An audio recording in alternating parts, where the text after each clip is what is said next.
Good evening, folks. 7 o'clock, and we'll start off with our video recording disclaimer. As you heard, the meeting's being recorded. This disclaimer is to inform all participants that this meeting conducted in person and via Zoom will be recorded for record-keeping purposes. By participating in the meeting, you consent that the recording may contain your video stream, including images of yourself, your audio stream. This includes any opinions you contribute. Anyone attending the recorded meeting may have aspects of their personal data recorded if they actively participate or not. By staying in the meeting, you consent to being recorded. And by consenting and attending the meetings virtually or in person, participants also agree to recordings being posted to YouTube or other distribution services. First off, we will acknowledge the First Peoples and Traditional Territory. Armour Township is situated in the traditional lands of the Anishinaabe. Armour Township recognizes the historical and contemporary contributions of the local First Nations and the peoples of Turtle Island. Okay, our first bit of administrivia was minutes from our last council meeting. Council Township of Armour approved the minutes of the regular meeting held on September 23rd, 2025 as circulated. All right, I've got Jerry and I've got Dorothy. Any errors, omissions, comments? All those in favor? That is carried. And we do have accounts tonight. So do we have any declarations of pecuniary interest and general nature thereof based on tonight's agenda? Okay, excellent. None noted. So we have 3 delegations tonight. We have our monthly visits from Dave and Amy, and we have Theo from the golf course. So Dave, I think you're online. Yeah, Dave, over to you first for the update from roads for October 2025. Thank you. Through you, Mr. Mayor. Can everybody hear me? Yeah. Excellent. I'll be presenting the October monthly update for the roads department. Our sand shed for Armour sand shed has been filled in preparation for our winter maintenance activities. We've been diligently working over at Ferguson Road. A portion of Ferguson Road, approximately 2.3 kilometers, has had a fair amount of work done. We've been pulling boulders. We completed ditching. We replaced all the culverts. We installed frost tapers at the same time. We completed dig-outs of some bad clay spots and boils.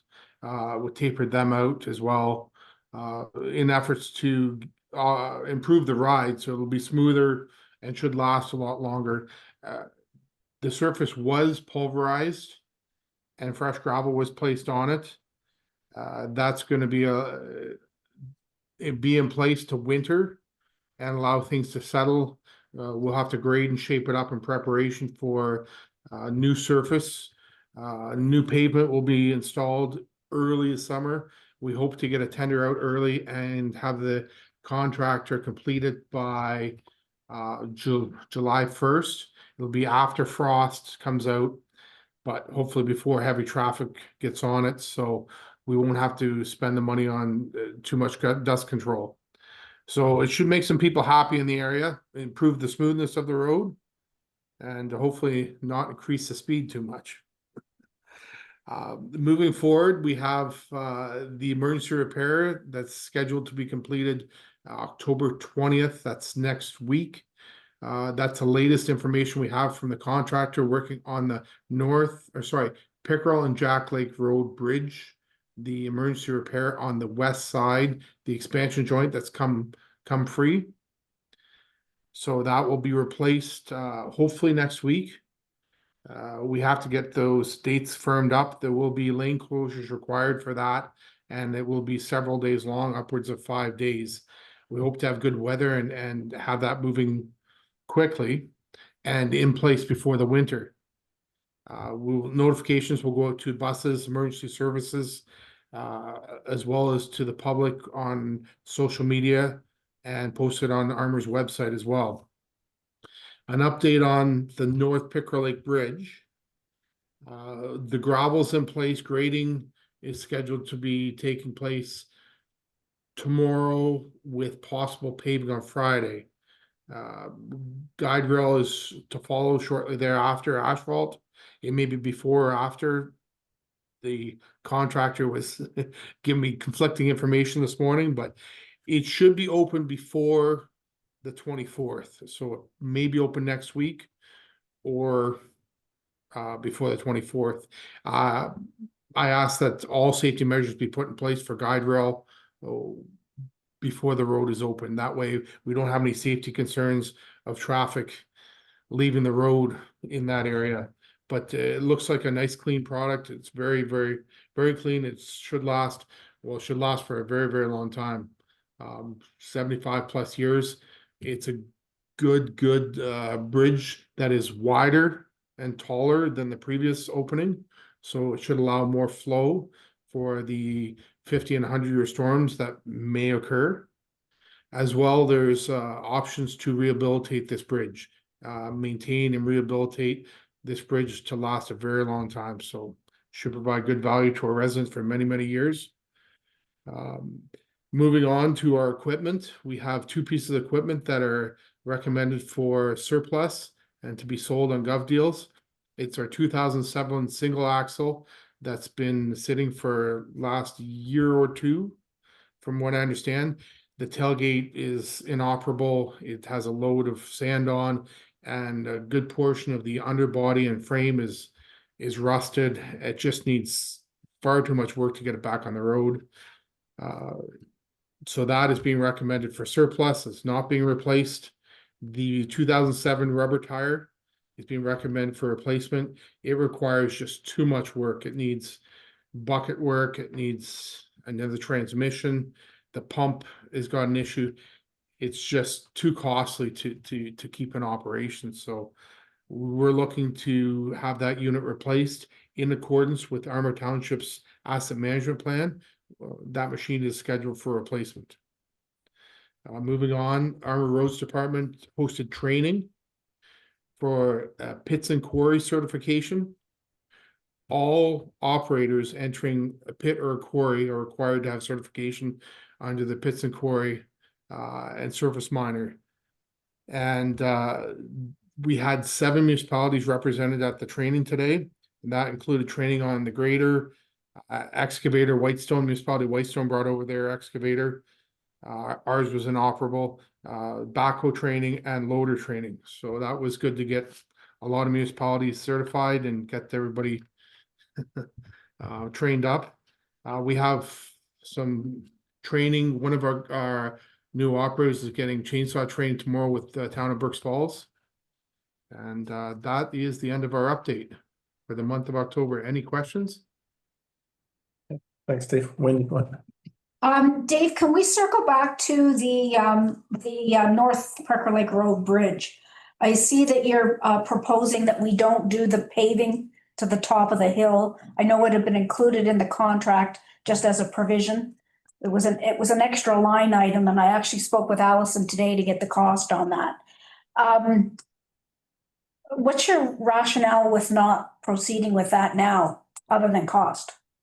Cost is the driver. We've had a lot of on the budget side for roads. There's been a lot of things come up this year, and we're trying to be prudent where we can. And sometimes just having to say no is one of the things. The paving is a good option on that hill. That being said, there's maybe down the road the whole thing could be surface treated. That whole bridge has gravel across it, so it could be returned to gravel if it ever needed to. It's got a waterproofing membrane underneath with a board going up the sides with gravel over top and then asphalt over top of that. So it could go to gravel. It's simply cost. We've had the So the surface, the top of the bridge is going to be asphalt, correct? Correct. And then is there any approaches on either side of the bridge that are going to be asphalt, or Yes. gravel right up to the bridge? No, there'll be approaches on the sides as well. So it's not a large amount of asphalt, but it's enough mostly just to do the approaches and secure the bridge and keep that surface smooth. Lots of times when you hit a bridge, there's the approaches, which are typically a 6-meter approach on either side, and then you come onto the bridge. There's usually a lot of action happening with the car suspension, which make bumps, and it's hard to grade and compact, so you usually have bumps around bridges. So it just gets rid of the bumps around the bridges. It's only cost. That was the only rationale. I don't know whether Allison confirmed or not. When I talked to her today, she thought the provisional cost that was in the contract to pave to the top of the hill, which is what I had requested be included in the tender, was between 30 and 40,000, she thought. I'd like council to give serious consideration to going ahead with it. The reason I say that, Dave, is in the past, when we've tried to get small sections of asphalt quoted on, it's very difficult to do, especially you're what, 12 kilometers off the highway back in there. I just think it's going to be more cost efficient, even if we have to pull it out of reserves, to do it with when we've got the paving already happening on the bridge. And do we know where we are with the storm coverage, like the coverage for the damages done because of the storm? We won't until the final quotes get submitted, and then it could take some time after that to find out if we're gonna get some recovery. Allison has, I don't have the numbers off top, so I apologize for that, but Allison has done the math on what we could be looking at getting back if everything is approved. So we will be recovering hopefully some of those funds, again, conditional on approval. I know with the we'll say enhanced communications we've had with the Ministry of Municipal Affairs and Housing, they're well aware of the not normal nature of it. So kind of fingers crossed. And we've been sending images and information back and forth throughout. So fingers crossed, but you never know until we have. It's liable to take a year or so. Yeah, it's gonna take some time to get that money. I agree with Wendy because I think I'm sure it'll cost a lot more to have them drag all their equipment to do that hill. Yeah. Like if we're not out there doing a project already, they're gonna charge us for a lot of travel and that they're already there. Last week we agreed to increase the budget for this project by 170,000. Yeah. I think we need to do what we were supposed to do with respect to the budget. I understand there's a budget, but I think you're absolutely right. Well, the problem is that they try their best to keep the hill graded, but unfortunately, it's fairly steep. And I think you're cutting some of it down from what I can see of the height of the bridge. The hill isn't going to be quite as severe, but when they go to get up the hill, the right side of the road gets washboard fairly quickly. So if it's real bad, you tend to go over to the other side. So you're driving on the wrong side on the hill. And they try very hard to keep it graded, but in the summertime, it's next to impossible. So I would really like to see if we could find that money and go ahead and get it paved while they're out there putting the pavement on the bridge itself. In my opinion, if you're gonna do a project, you should finish it. You shouldn't just leave something open to do later. It always costs you more money. And I agree with Rod and Wendy on that. I think the project should be finished. So without making your life too difficult from a budgeting standpoint, Dave, we can look at other means through reserves to try and cover that cost. I think, well, obviously the feeling is we're there, we might as well do it. And to have somebody come back next year is going to be, to Wendy's point, either they won't do it or we won't get quotes, or it'll be twice as much money to do that because they got to get all the equipment out. So Without going too far into detail, it's possible that it may still be able to be fit into the existing debenture that we have going out with the project as well. We'll be talking about another project here coming up with the Highway 520 Industrial Park entrance, and that was lumped in under the same debenture. So there should be still some room left in there, and we can have a chit chat about that. Okay. The only other question I have is, do you know how much wider the opening is going to be there? Dave? I'll have to confirm I think it's 2 feet wider, or sorry, 2 feet taller. I'll have to get the measurements on that. I did have them with me. I do apologize. I'll have to get back to you on the exact measurements on it, but it is substantially bigger than what it was. It looks like the opening is wider, but I've had a couple inquiries from people on Pickerel Lake wanting to know how much wider the opening is. It's very obvious that it's taller, so. Yeah, I'll give you the exact numbers on that, and Okay. that should demonstrate the percentage of how much larger, how much more volume. I think there's work's been done on both sides as well to reduce the scour that those bridge plates have been put back in place, so the steel plates and they've been painted gray to protect it from the ice. And we've had large rock put on the bottom to protect from scour all up around the bridge. Now the scour only happens at the bridge on both sides. I know the water does come up quite a bit higher around the bridge, like further away, but it doesn't. When the water gets further away, you don't have that scour. You don't have the currents churning and working the shoreline basically. So it's the protection's where it needs to be, and there's been plenty of rock put there, so we should have a lot more flow than we did. I'll give you those exact numbers. Okay, thank you very much, Dave. Any other questions for Dave on the bridge or anything else? Not on the bridge, but on the pay to the accounts, there's Homestead Sawmill Limited, the road's got some lumber. What was that for? Just out of curiosity. Yes, thank you, Rod. When we loaded up the rubber tire backhoe on our float to move it, the deck collapsed Oh, okay. completely. So that was new decking, Hemlock from Sunridge. Yeah, the whole thing collapsed all the way up.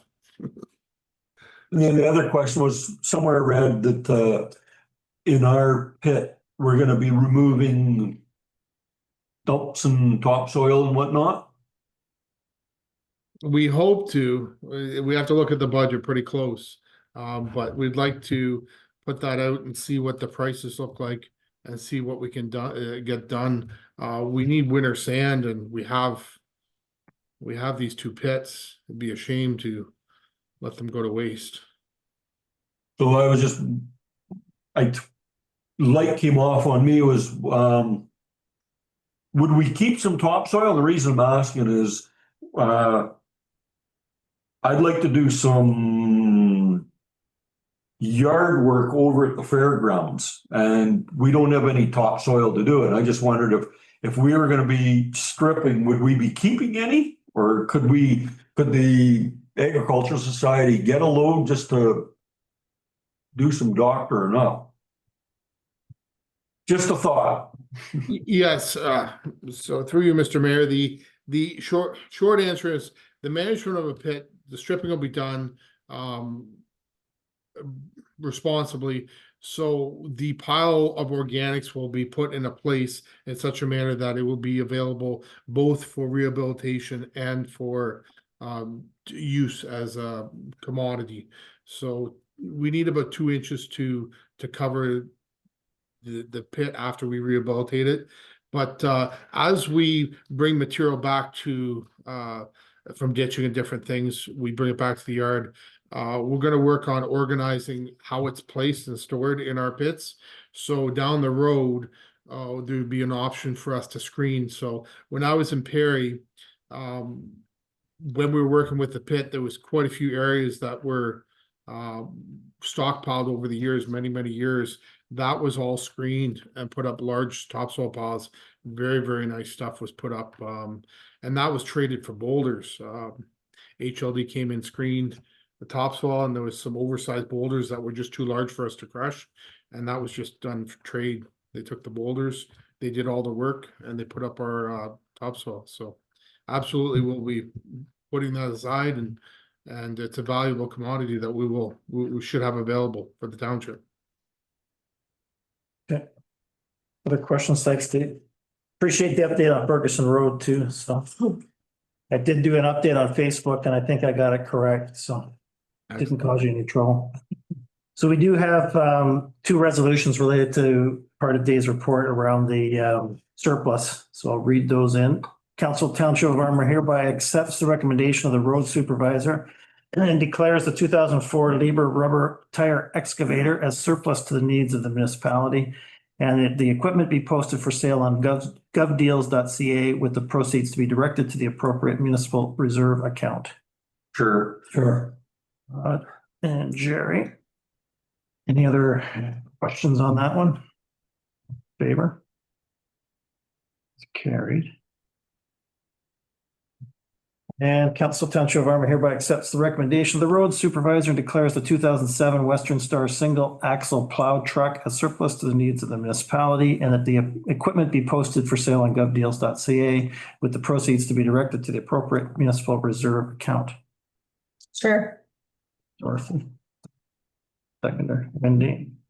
All those in favor? That's carried. So feel free to go to govdeals.ca, Dave. Maybe you can generate enough revenue from this. Part them out. Fingers crossed, yes.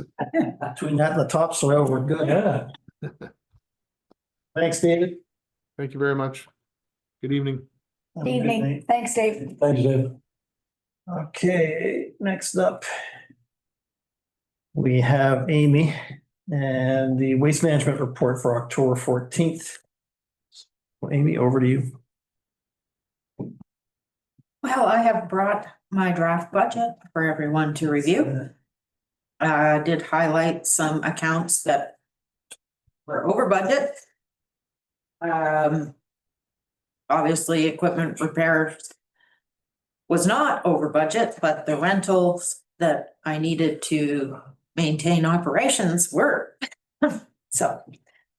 And then hazardous waste, I got a bit of a surprise on that one. They're now charging by the cylinder, which is a lot more costly. I think the exact difference was $1,200. So I'm looking into the stewardship for hazmat to fund that. This one I probably won't get funded. I'm also going to talk to Brendar versus Avitas to see if there's going to be some cost savings by going to Bracebridge. Avitas was my main one for lights and bulbs, but they don't do that anymore. I do it with the electronics. So why am I still shipping to Air instead of Bracebridge? So I'll go through my report before I get to the good stuff. Budget. So it's still waiting on ministry inspection report for the landfill. I did reach out for some contacts for environmental consultants. I'm putting that RFP out at the end of this week for a new engineer. Still waiting for some response from Circular Materials. No further discussion after they were sent the resolution that we discussed back in September. So I did finish, they sent us a mass survey out with no names, no comments, asking if we intended to sign on. So I answered that survey today, Dave, just so you know. And we'll wait and see. Other than that, my next step is I'd be resending the email with our resolution because I have no response to that email at all. Not even an acknowledgement that they received it. So I would also attach what we would like to see going forward into 2026. If we're still at the table, don't assume, I'm going to assume that they're not looking to sue us, so. But they had said they wanted to negotiate, right? That's what they told you. That's what they told me. So everybody, so there's a ton of municipalities trying to negotiate and they lowballed everybody. So imagine I'll hear from them before November 30th. Anyway. So my diversion programs, I'm expecting to see we match the e-waste volumes from previous years. I have a third load of mattresses confirmed before the snow flies.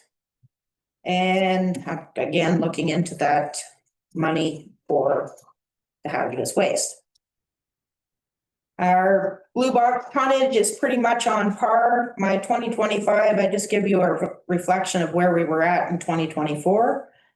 I kind of expected to see mixed containers higher than what they are right now, but they just give us a magic number and that's what we get. So, cardboard, we did have one last final sale. Depends on what we're looking at in 2026. We may still be selling cardboard because Loft House still brings me bales. For whatever reason, they could sell them themselves, but it'll just take us longer to get a full truck. So We are bailing from Camp in Ryerson and Camp Kodiak here in Armour, bring us cardboard in cages, so we just bail it and put it in our inventory.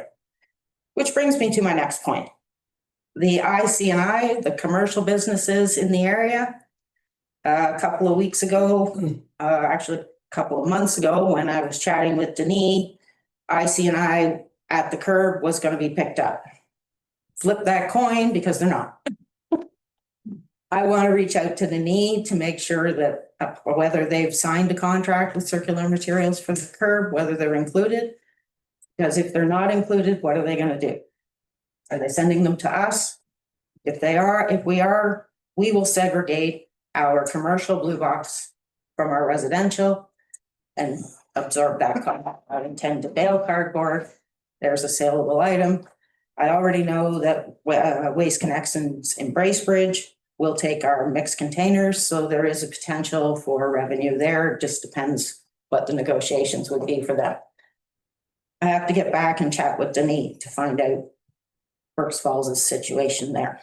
So I give you a lot of information because they provide a lot of benefit. Any questions on all of that? What's it mean in terms of volumes if it starts coming to our landfill, the IC&I? Well, and that's where things get tricky because it's not IC&I. Yeah. So I'm pretty sure they would say that's not your IC&I, and we would end up paying for twice as many bins than what we really should be paying for. Because and I'm not even sure how they're going to figure out how much is IC&I. Yeah. Because now they've showed us what's going to be in the blue box for 2026. Packaging foam. You're going to include something that we've never collected before. And you're going to tell me how much is IC&I and how much is this new material that we're putting in. Anyway. Currently, the Burks Falls IC&I does not come to our site. Is that correct? That is correct. They are picked up at the curb today. Okay. January 1st, I am not sure. According to the webinars I've sat in, they will not be picking up that curb. Right. Or the IC&I Right. at the curb. So that would mean anything on Main Street then? Like, The apartments upstairs can still, right, but any of the businesses. So that's a lot of work to sort that out. Circular Materials may have turned around and said it's not going to be that big of a hit. We'll let you do it. Yeah. I don't know. They're crazy people. Crazier than me. So then I give you some bag tag information just to get you through to the end of the year. So you know what your percentages might look like for 2026. And then we have a draft budget.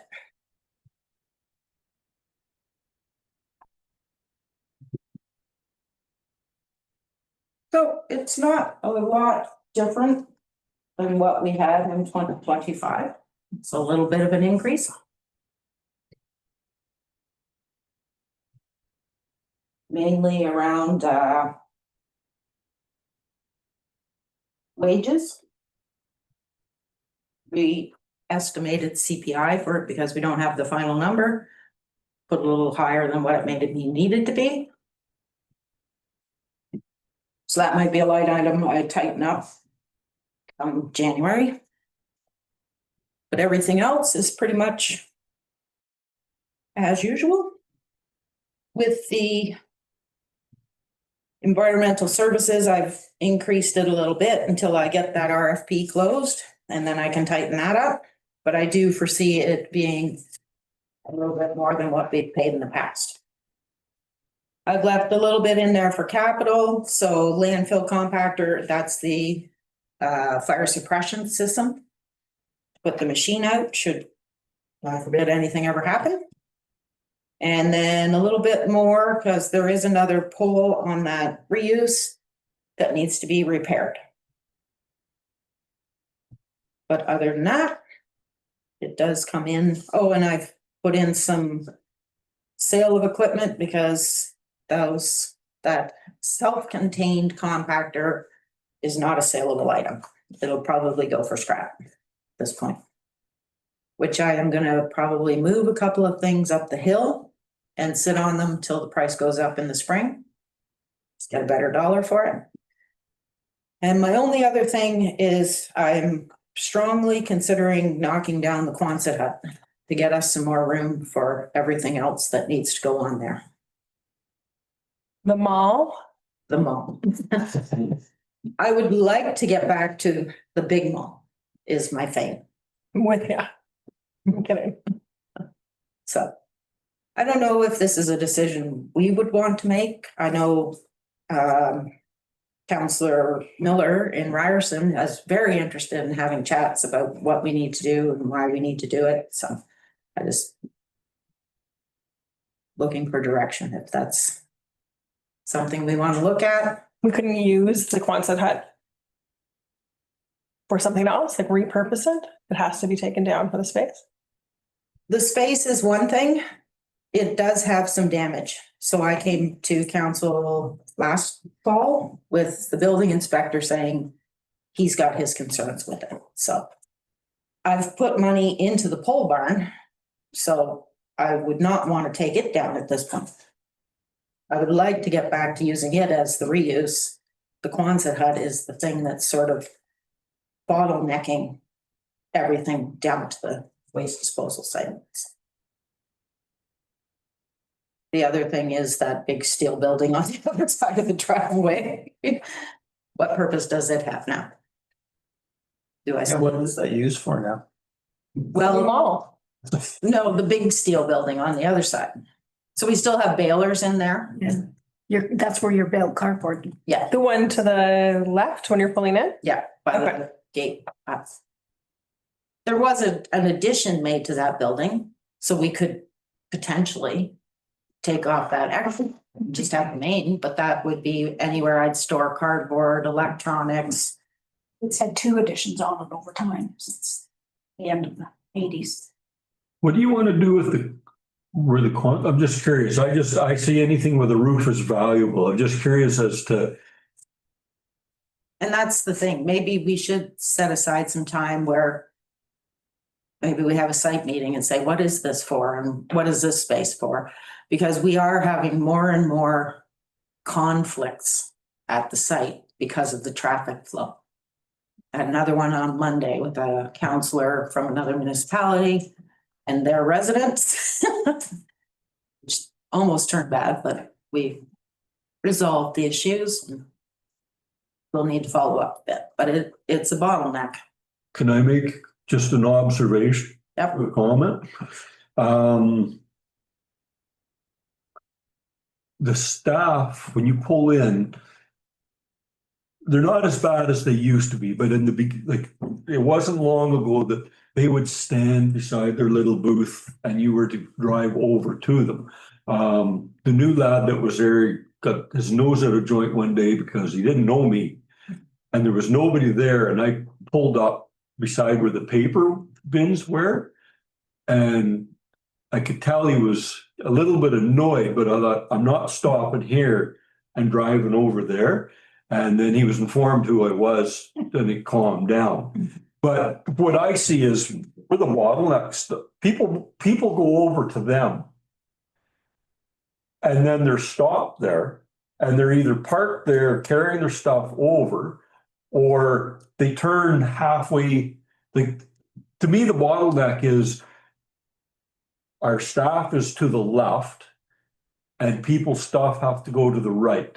If the staff were on the right, people wouldn't be so apt to bottlenecking. Like they stop where somebody can't get by them, and somebody can't, you can empty your recycling, but you can't get by because somebody else is talking to the staff. Like, it just, to me, that's where the bottleneck starts. If the staff were to the right, people would pull over to the right, and it would, what I think would flow, but like, it would flow better if there wasn't a crossing of pedestrians. We also have those people that'll pull up and then want to back up anyways. Yeah. And we need to stop that from happening a lot. I find that staff goes to wherever I pull up.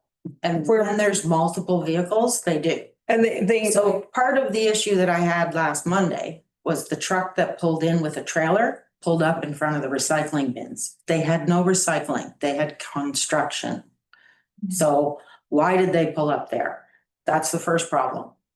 They need to be over there, going straight through. And and there's where I guess the bottlenecks start, because it's a mindset. I know I'm dumping off tons of recycling.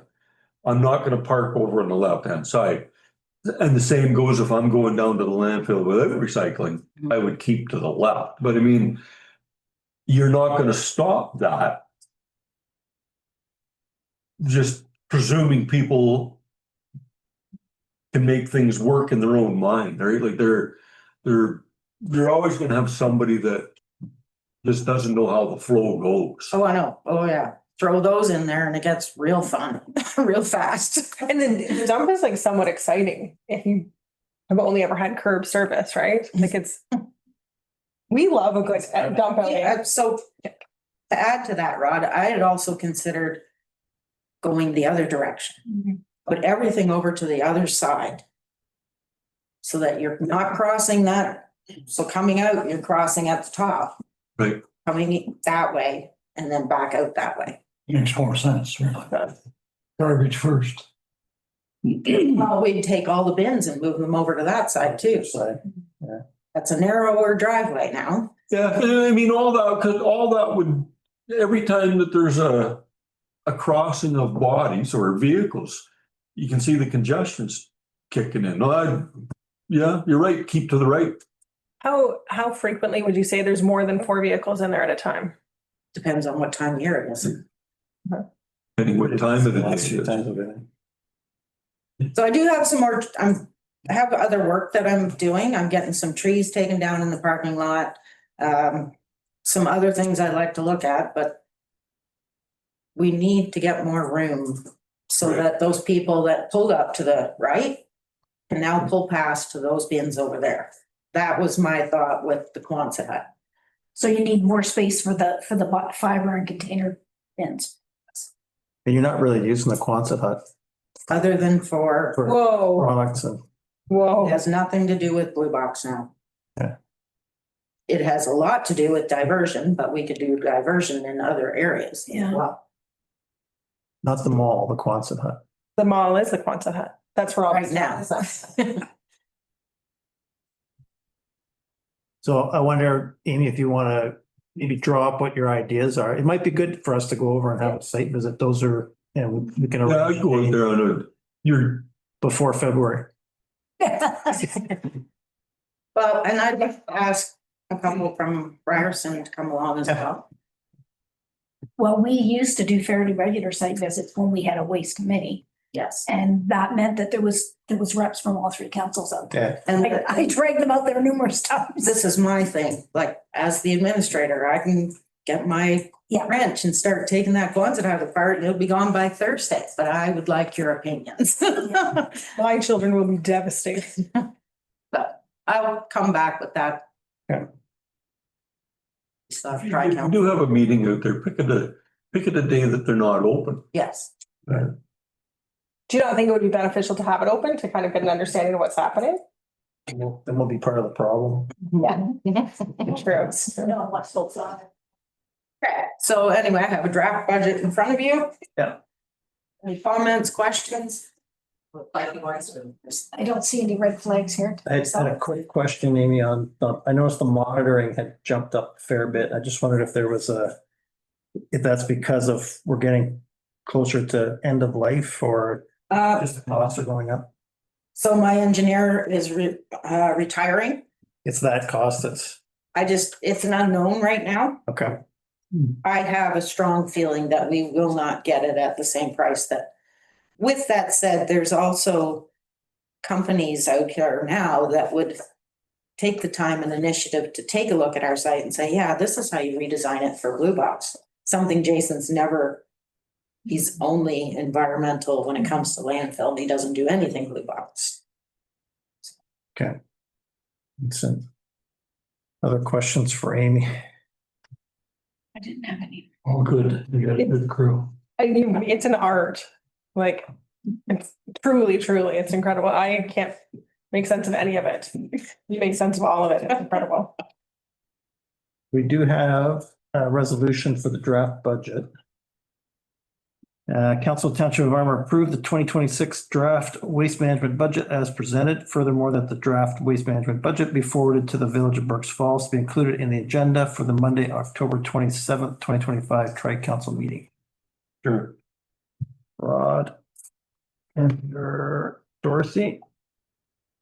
Any other questions or comments for Amy?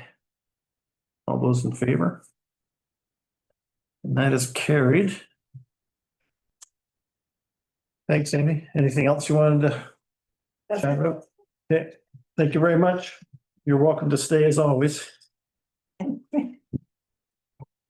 Or you can make a run for it. Alcohol. Take care. Okay, next up on the agenda, we have Theo Bleckner from the Omega Golf Course, but I don't see Theo up there unless Observer is somebody. Well, Theo was up there was and there, but- yeah, Yeah, I left probably about 20-25 minutes. about 6 minutes after that, somebody pulled into the parking lot. I did see that as well. Perhaps it's not him Either that or they drove by. or through. Yeah. Got me to go out and check and see if he's outside. I don't know who he drives for a vehicle. Yeah, I have no idea. No messages that anybody's received. I can check my email because that's happened before.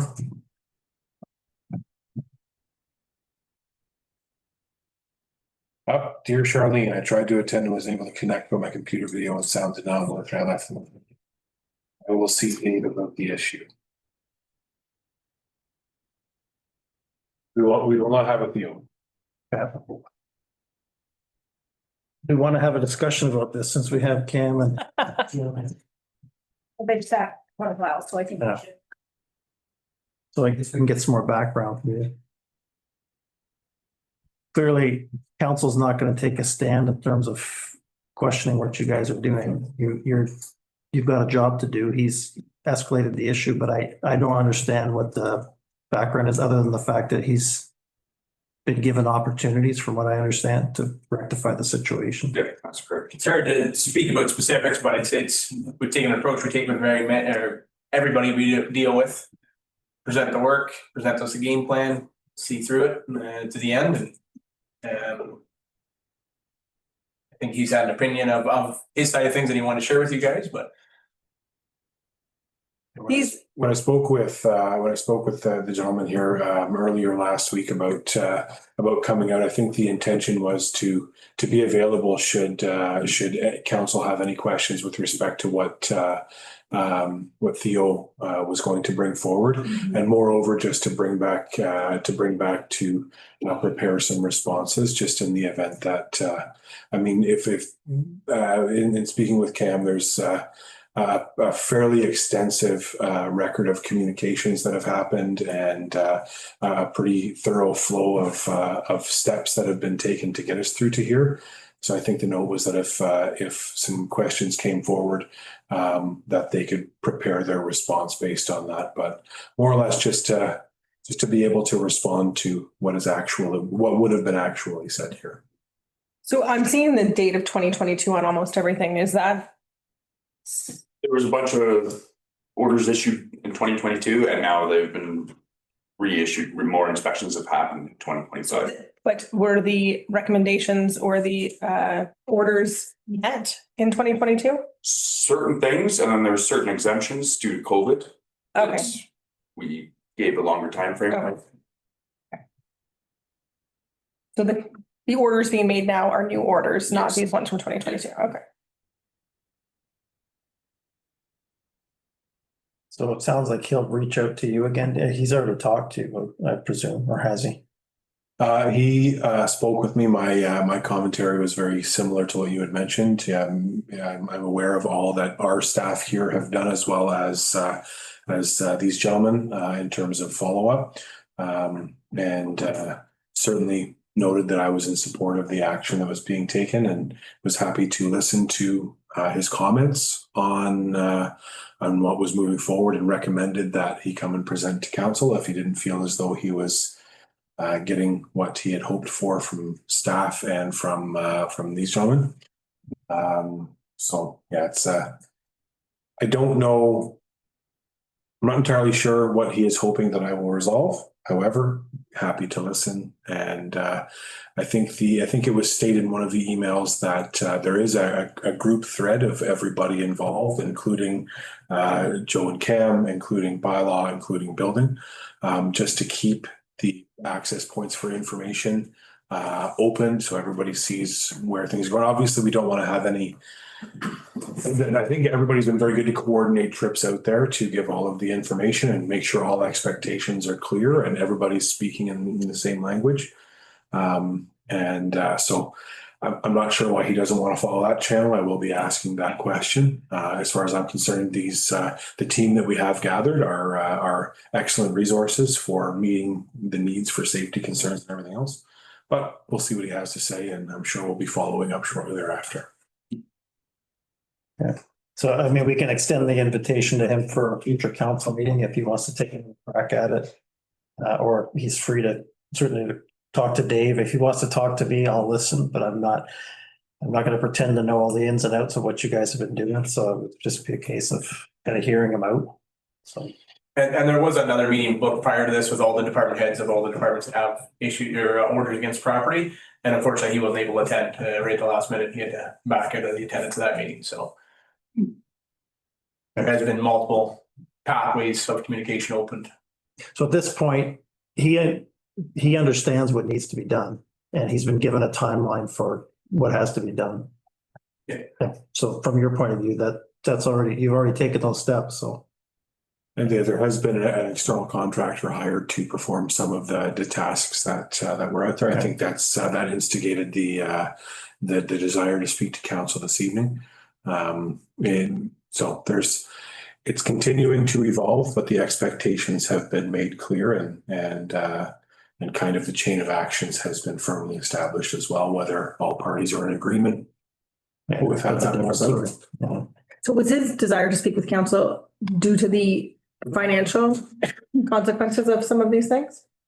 Financial, procedural. I think there was some potentially some issues with regard to the process or some disagreement with the process as it's rolled out. But again, won't try to put words in his mouth.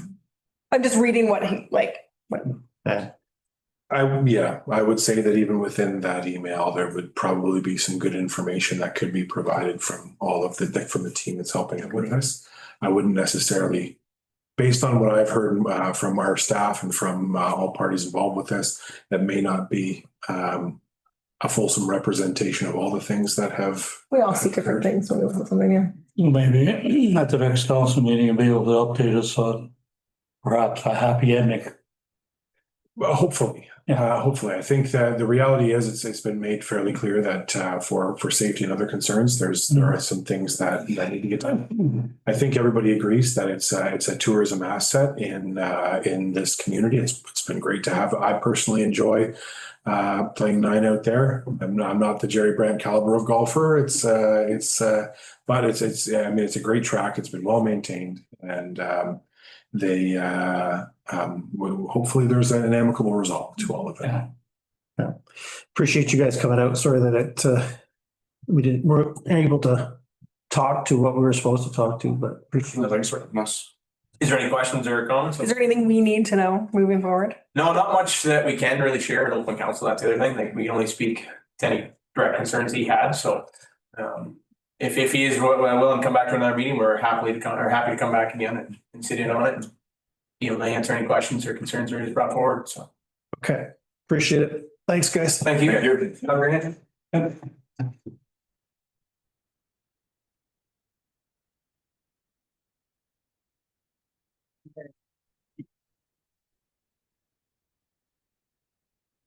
Next up, we're at item 6, our list of accounts for the month. Pretty heavy month. I'll get this right in and then we can have any questions answered. Council Township of Armour approves the October 2025 accounts in the amount of $1,406,538.45 for payment And the mayor and the treasurer are hereby authorized to sign checks for same. We might have to revisit that asphalt though, because Or revisit Las Vegas. I don't know that we want to go that far. Questions for Dave on the accounts? I had a couple, but I was in anyway, so I spoke with Allison today, so I'm good. Don't have anything further.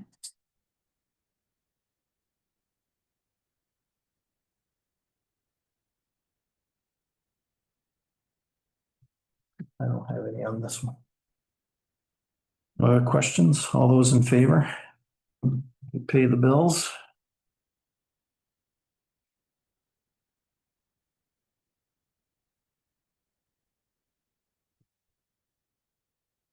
Item 7.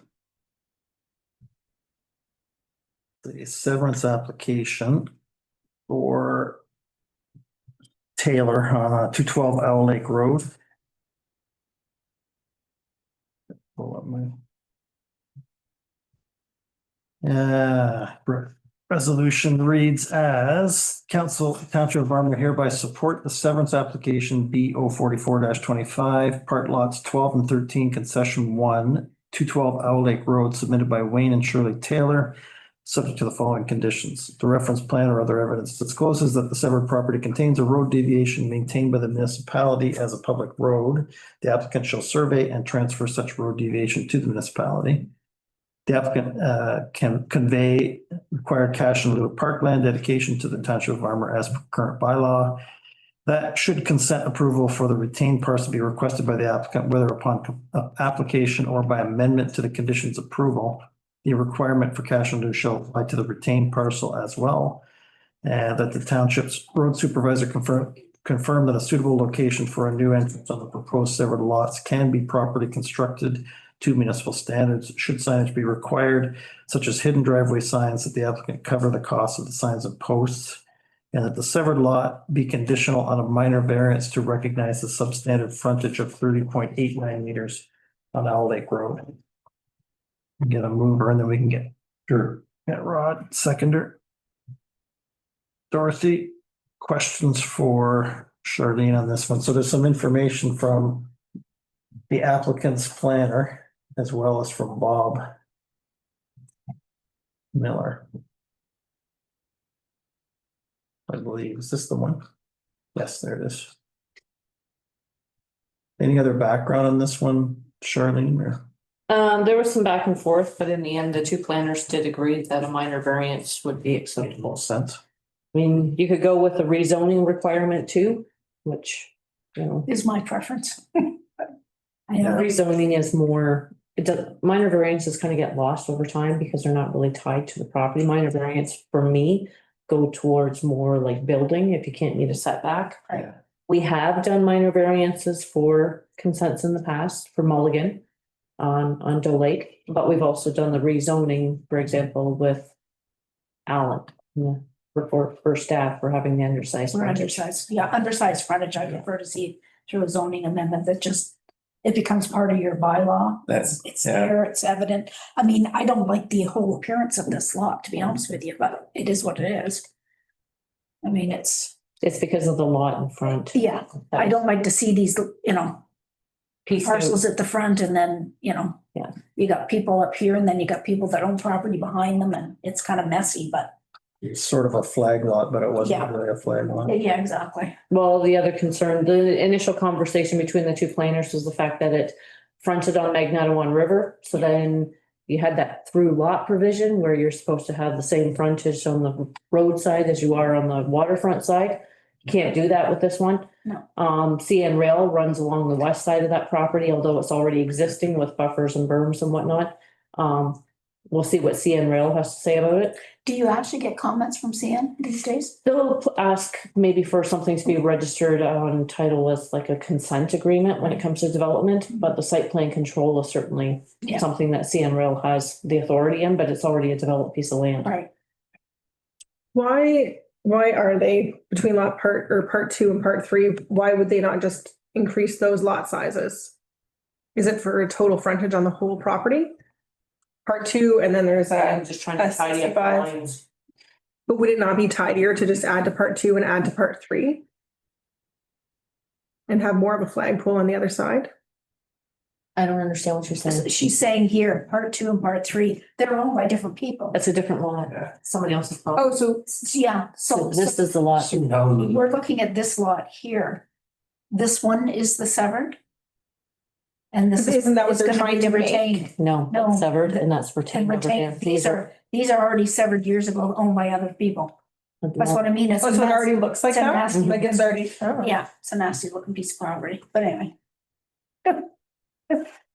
And I prefer, as I said, to see the front. What's the measurement? Then what piece of this? This is what they're keeping now. 65.37. And then So they can make a lot here. This is being severed here. Yeah. Off of this, That's probably why. this is retained. So it already looks like that. Yeah, it looks like that, yeah.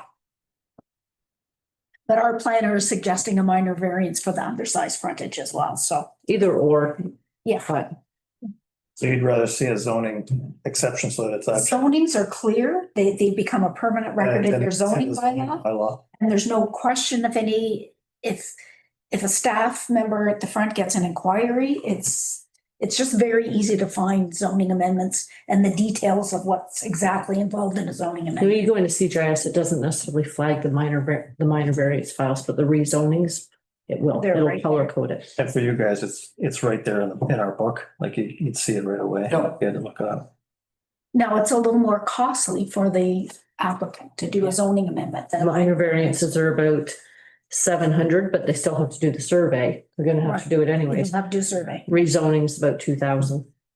There's, so there's that cost. We can always change the conditions on this.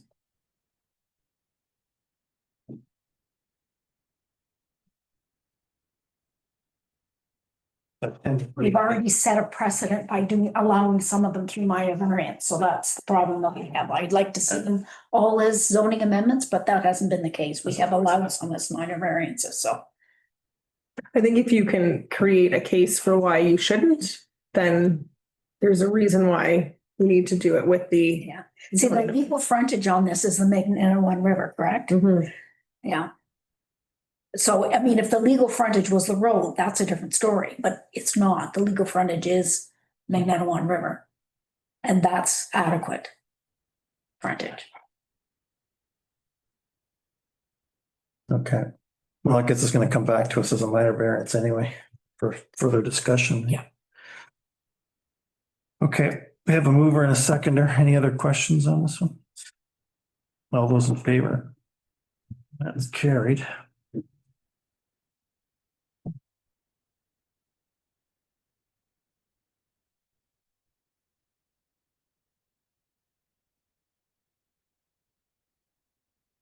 We'll make a note of that going forward, though.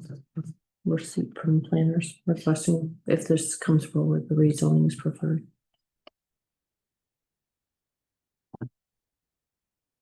So, item 8, sure I didn't skip any. Yeah. Scoopalicious back.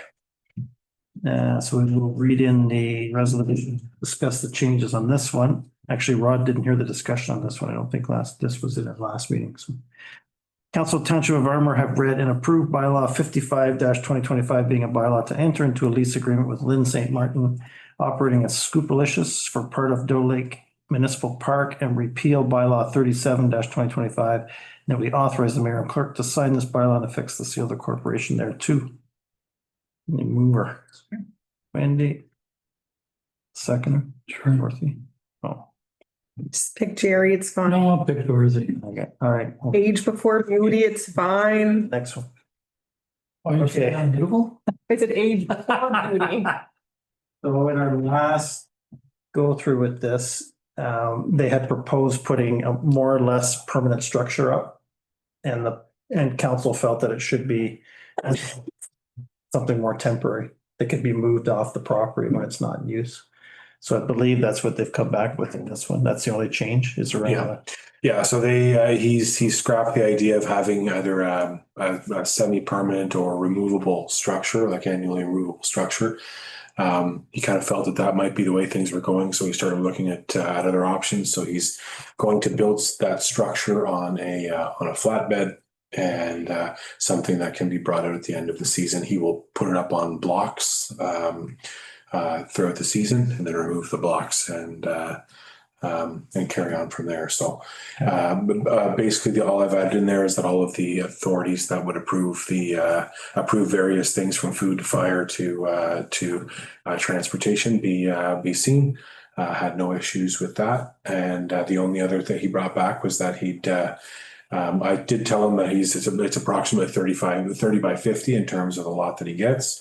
And he's just asked that he can have his 3 picnic tables for his customers on his 30 by 50 lot that he is leasing. So I believe, Dorothy, you brought up the notion of if somebody wanders up and wants to have their picnic lunch on the picnic table. I don't foresee there being a huge issue. And I'd also said that it's possible based on the usage of the space that it may be reasonable for him to have those moved at the end of the shift. But at any rate, he's been pretty easy to get along with up to this point. So I went and checked it out too this weekend, and we have a number of picnic tables there. I don't think there'll be a shortage of picnic tables. So, and they're in great condition. So yes. So, yeah. Yeah, he had asked about, different events and things like that. So the tricky thing about that is I've been out to the beach with my family, and there's been 2 birthday parties going on to the overhangs.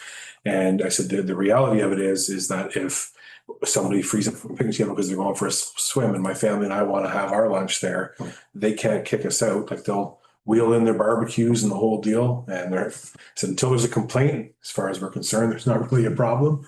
I would like us to look at a different garbage can option too, though. Because the garbage can is this big, like you have to fit your garbage into it. Yeah. I understand not wanting people to like dump their garbage there. But the flip side is, if you've been to the chip truck, you can't put your recycling or garbage in, and it will not fit in. Like, you're going to have to leave it on the ground.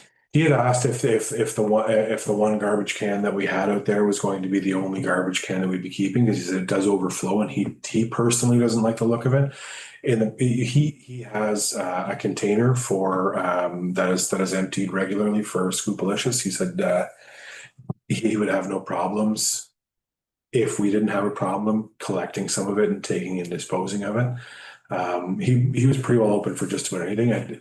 I had mentioned that we weren't sure what the maintenance contract was going to look like, but if the ask is to have another garbage bin out there, I think with the traffic, I don't know that necessarily our garbage collection has grown with the traffic that we've seen over the last little bit. So perhaps that's something our contractors can look at. I would take people dumping their garbage in the garbage can there over garbage being everywhere, because there's nowhere to put it.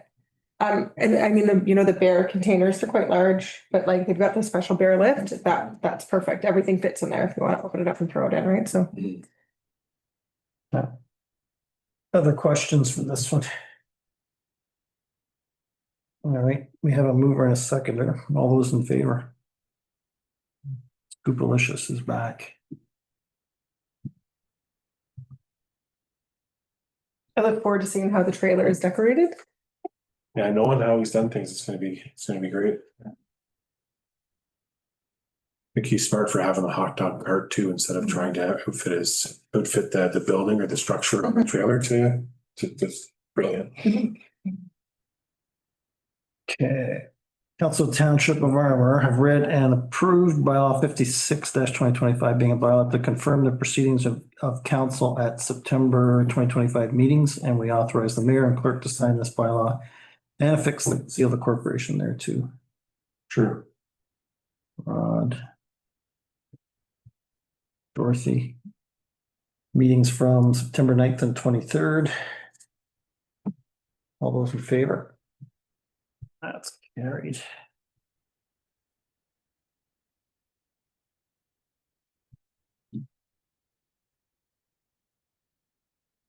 Fees and charges. Item number 10.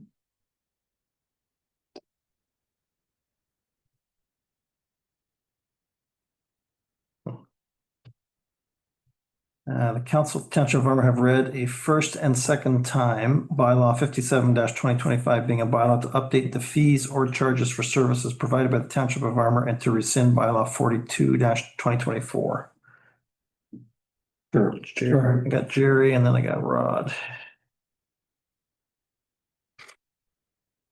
questions for Charlene about anything in here? I just wondered why we're doing this now as opposed to making changes as of the beginning of the year. We always do it in November because it comes into an effect in January. Okay, so the changes are actually effective as of January? Yes. Okay.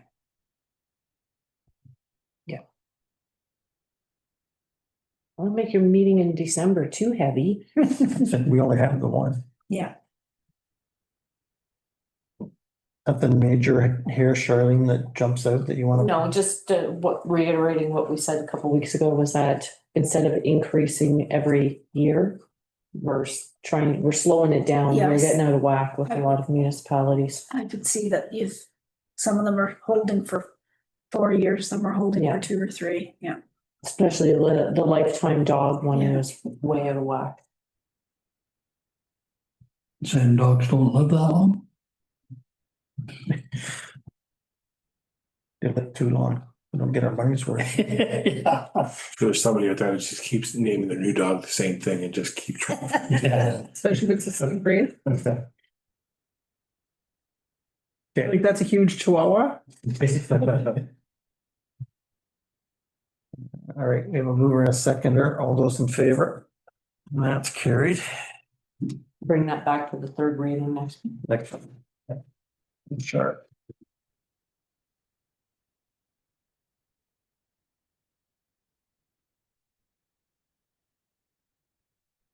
I always love when things like this come up because I'm like, what if we say no? Like, no, we're all right.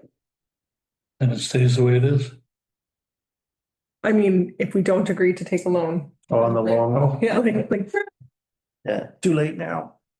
Okay, the Council of Township of Armour have read and approved bylaw 58-2025, being a bylaw to authorize the borrowing upon amortizing debentures in the principal amount of $954,500 towards the cost of capital works, and we authorize the mayor and clerk to sign this bylaw to fix the seal of the corporation there too.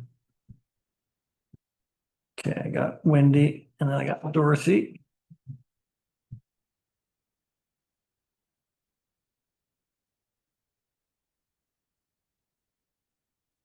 Lots of legalese. We have a legal opinion in the middle of all this where everything looks fine.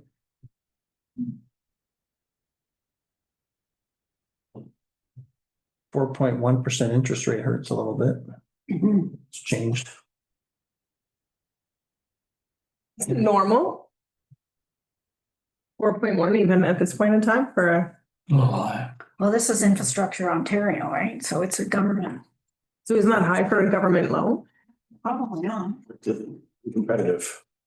That's why most, for a lot of municipalities choose to go with them first, so I don't see more traditional lending products or doing their own debentures, like the cost of doing your own debenture.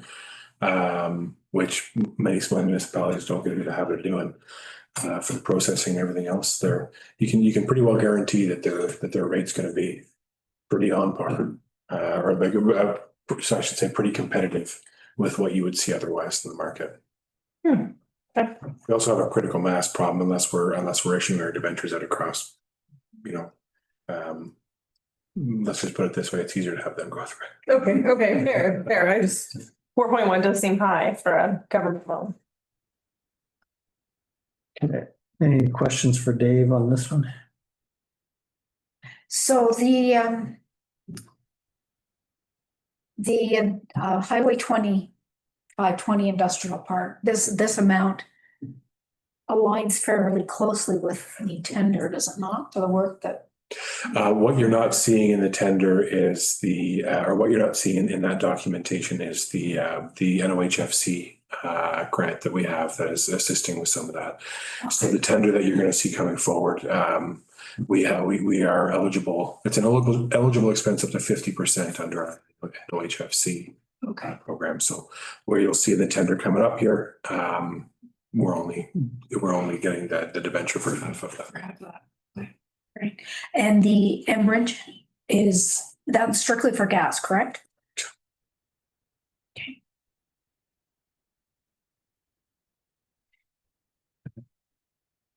Any other questions? All those in favor? Borrow away. The Enbridge was also eligible under NOHFC. That's one of the main.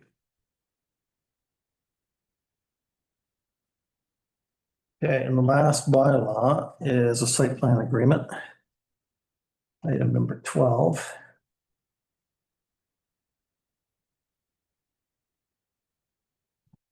Council Township of Armour have read and approved bylaw 59-2025 being a bylaw to enter into a site plan agreement with David William Ogilvy and Mary Sue Ogilvy with respect to part lot 31, concession 14, 1857 Pevensey Road and fronting on the Magnetawan River in the Township of Armour.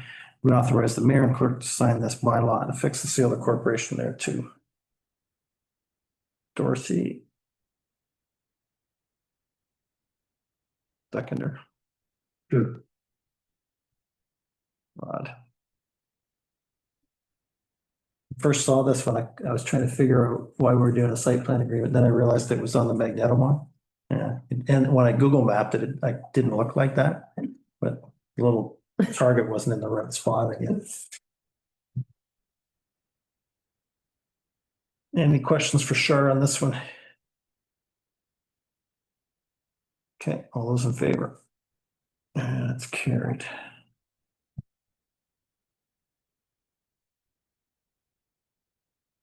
And we're into reports.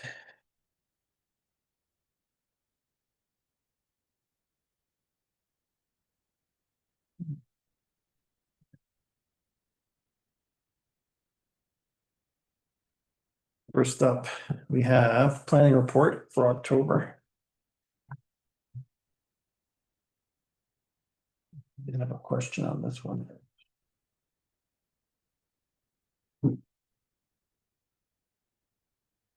Oh, so the one for the car wash over at Capstone. Yep. Because years ago they had, it was water issues they had, right? Or they couldn't. So they're hooked up to the sewer, but they have a drilled well. We did have the pre-consultation meeting and the applicant has to reach out to the village.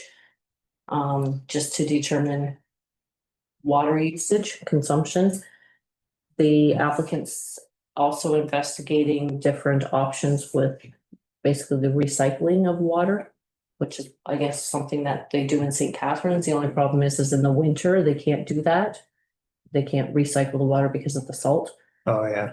So, yes, once we get confirmation from the village, then the applicant can move forward. Otherwise, they got to look into different options.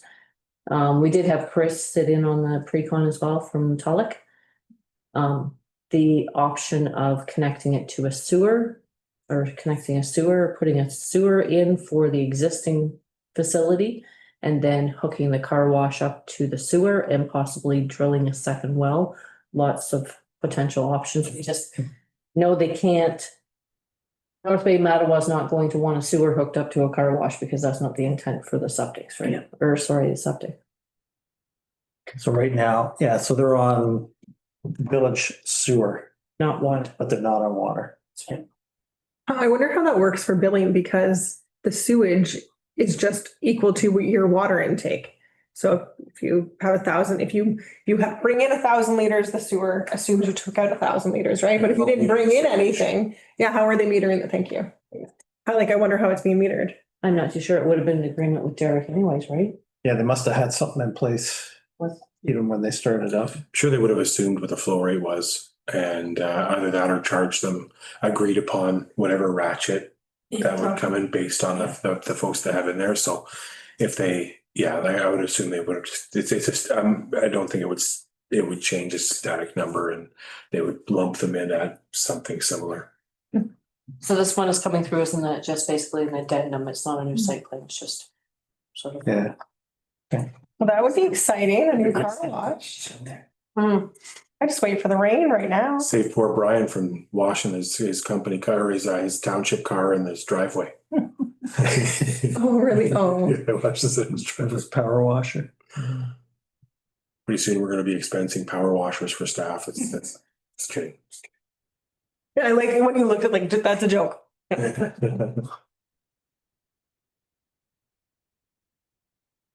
And I see that the zoning bylaw amendment for the wetlands may be coming back to us. Yes, that's Kayla. I believe it's waiting for some Yeah. information. Yeah, it was recommended that we have another professional review of that based on recommendations that were made earlier. So we are waiting for that review to come in. Yeah, I just made a call today and it's allegedly it's on the right corner of the desk now. Okay. It's moving up. Okay, any other questions for sure on those? Next, we have the building permit report for October.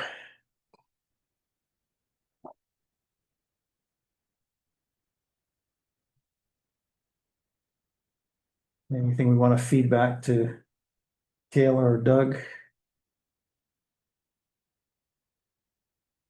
Next is item 15, so it's the planning board report. We had our meeting September 29th. Actually, it was the second kick at that meeting because we didn't have quorum when we were supposed to meet the week before that. Fairly straightforward. We only had a couple of applications. It was a pretty short meeting. We do have, I can't remember if I give you guys the update or not. We do have somebody on staff at Perry now who's helping out Linda. So she's going back through all the minutes, trying to get caught up on the minutes. And she's very keen on the planning process. And so she's been coming to the meetings and kind of sitting in the background. Larry Ross's daughter, actually. So she's good. So hopefully that'll help out Linda, let her get caught up a little bit. Good. Health council meeting, October 2nd. So that's item. That was an incredible announcement that was made that you That was referenced at the last meeting. It was quite a day. So it was, yeah, for those who, I'm sure you saw it on social media, but they're a band of about half a dozen families in Huntsville have given $20 million towards the bill. So this first 17.5 million, the Huntsville Hospital Foundation, as part of the local share, has to raise 35 million.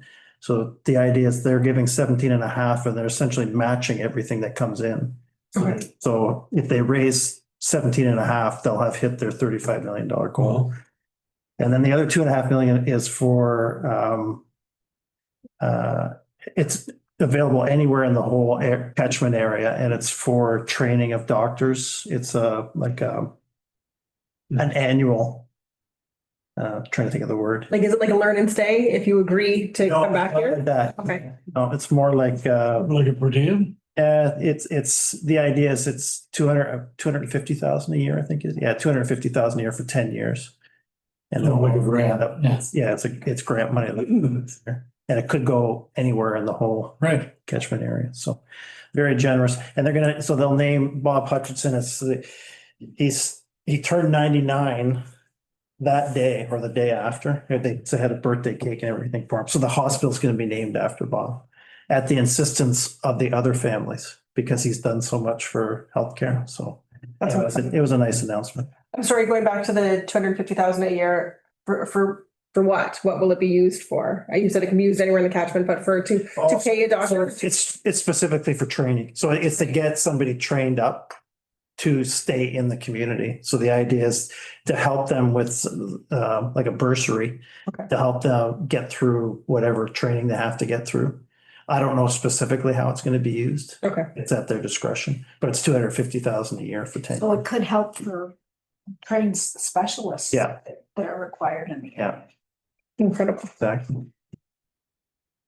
I saw the other announcements, video today. Came into my, from the hospital.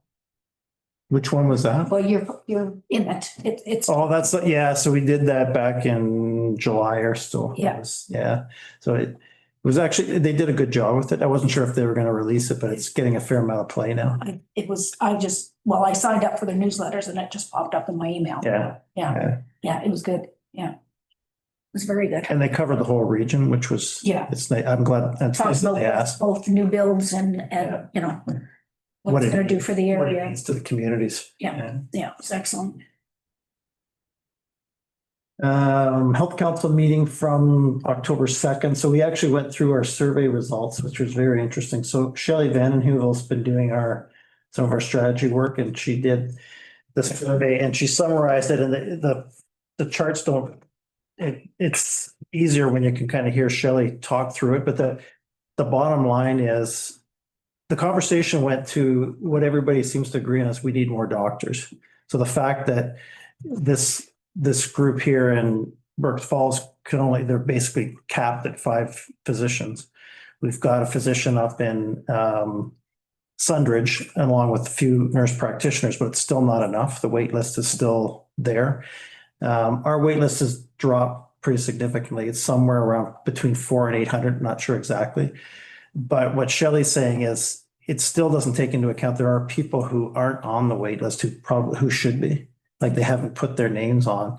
So there's still people who aren't in the system. So we started to knock around ideas around what can we do to get another physician or nurse practitioner or a couple of nurse practitioners in the area. And in BC, they're actually, municipalities are actually starting to hire medical professionals as staff. Yeah. And so this is something that we've chased down. We've kind of circled around it with community health centers, but it is feasible that we could do it. It's a big thing for municipalities to take on. You just imagine the cost because you got to cover salaries and benefits and all that. But presumably some of the money that the OHIP billing takes care of would come back to the municipalities. So some of it would be covered. So we're actually starting to go down that path to see, okay, if the 10 municipalities that are part of the Health Council, if we banded together and somehow came to an agreement, is this feasible? And it's possible that we could do it. It would, because the physician group here they can't increase the number of physicians they have, even if they wanted to. Their contract says. That's dictated by the province. Yeah. Can we not lobby the province? And that's the problem. That's been gone. Yeah, and that's the question that came up in the meeting. And I said, we've been lobbying for how many years? But us and everybody else as well. Yeah. So what Shelley's saying is, what's wrong? Start looking at other options. If there's something that you can do, why not see if there's another way of doing it? So we're at least going to kick the tires on it and see if there's a way to do it. There's all the question, where do they go? They still have to be attached to a family health team. Like they can't just be kind of out there on their own. They have to be attached with a family health team, but it's an option. And Shelley said, just based on what she's seeing in the survey results, it might be worth looking at. So the information was really helpful and it was good discussion at our meeting. It'll help form our strategy work going forward. The other thing, what I was really interested in as well was if we end up building a new facility of some sort, what are the things we can put in there? And those are the items. It's on one of the pages lists. It's a bit of an eye chart to see, but there's a bunch of services and it's services that you might not expect, like ophthalmology and things that aren't readily available in this area that might be good options for a new building. I already talked about the announcement and next we are on to ACE, item 17. So Dave and Wendy. So this is from the letter that had been sent out. But the draft 2-year interim joint services agreement. Right. And we do have a resolution for this one as well. So I think this is fairly self-explanatory because we have discussed this at our council previously that we were coming up with this 2-year interim joint service agreement. So I don't know if anybody has any questions based on the letter that the chair, Chris, and Rod signed. This is being circulated to all municipalities in hopes that we can get some back on board and get some new ones on board to commit to, and the 2 years coincides with our NOHFC funding. That's why we're looking to get. Yeah, it's our current federal contribution. Current, yeah, sorry, not NOHFC, our federal contribution, yes. So that's currently what we're in now. And it's got approximately 2 years left to run. So there's some numbers here based on how many partners are involved. And it's, I guess the one thing that I want to mention is the work that's been done by the board and by the staff was to try and come up with a way of trying to get more partners to the table. So that meant that we are moving to a 2-staff component, not 2.5 or 3. And we've changed the way the participation value for each municipality based on a percentage of levy. So based on those changes, we want everyone to see what the numbers look like now in hopes that we can get some more bodies back to the table. And I'll just leave it at that. And the more that join. And the more the join, the less This. it costs and the more effective we can be. I mean, we're talking about regional economic development, and it's really helpful when the region is working together as a team as opposed to. Has Burke's Falls made any comment with what they had made the statement a year ago about pulling out? Well, as far as we know right now, Burke's Falls is out at the end of the year. Was that right? They haven't, so it hasn't changed. No, not as far as we know. Burke's Falls and South River, as far as we know, are out at the end of the year. Okay. I saw a sign for the village in Perry Township, and I thought, oh, fantastic to be part of the Almaguin Highlands, to be advertising your community in another part of the Almaguin Highlands. Very ace style, I think. So. Yeah, it's, I can't speak too much on that. So they've had that billboard there, that location there. And I understand getting billboard space is difficult to get a permit. And once you have one, you don't let it go for free. It's a new sign with a new slogan. Yep. So we've been working, Ace had on here, been working with Denis to plan a delegation, which we are hopeful for November. So this information was put out with the request that, without a hurry on a decision, let's say, more or less, if you'd like more information or if you'd like a delegation, please reach out directly. I was relatively silent on, I assume they know they can give their yay or their nay if they'd like to. So I presume that the information package, this is kind of an abridged version of the information package that went out. But there was some good information in there with respect to letters of support from different agencies that we work very closely with, as well as some other bits and bobs of information that we have as well. There was a 5-page ACE information overview that this council saw a month or so ago. So it was pretty comprehensive in terms of the information that went into it. So hopefully that stirs up some question. I have had some positive responses from staff members in other municipalities as to it potentially aligning with priorities and focuses that they have going into 2026. So fingers crossed. There was somebody, sorry. How long ago did you put that out to Burke's Falls? Just out of curiosity. This was released to everyone last week. Yeah. But Burke's Falls member on the ACE board basically was involved in the discussion, and the board had to approve this agreement prior to it being circulated. So the Burke's Falls rep is Chris, and so he was party to a meeting or two where this was being discussed. Right. So even though it's a 2-year agreement, if a new term of council decided they wanted to join the agreement halfway through, is that something they could do? There's always been accommodation made. For example, McMurk Monteith joined last year midway through the year, so there was prorated figures that were put forward, and so we've always operated as the doors open. Feel free to hop on, and we're hoping for some good fulsome discussion. I think with the new 2-staff model that we will be looking at for the new year, costs have been made reasonable, and I think as the letter states, I think doing economic development regionally is always best reflected by more regional partners and their priorities and their interests being represented at the table. Excuse me. It's one thing I think ACE could do, and that is at our next municipal meeting, they should have a booth. So all the councillors can talk to them. Yeah. And that's what West Perry Sound did. So we should have one also. Like at DPSMA? Like at the Very sound one, yeah. Sound District. Yeah. Oh, isn't it DP, District Affairs? District Affairs.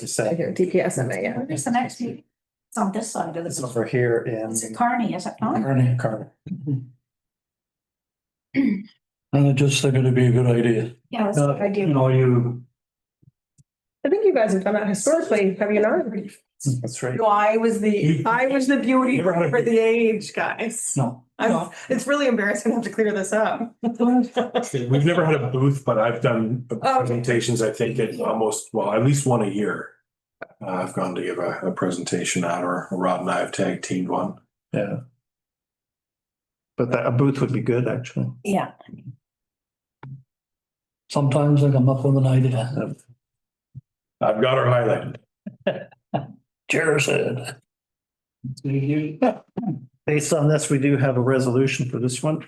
Council of the Township of Armour hereby accepts, the terms and conditions of the draft 2-year interim joint services agreement for economic development services as presented by the Almaguin Community Economic Development ACE Board.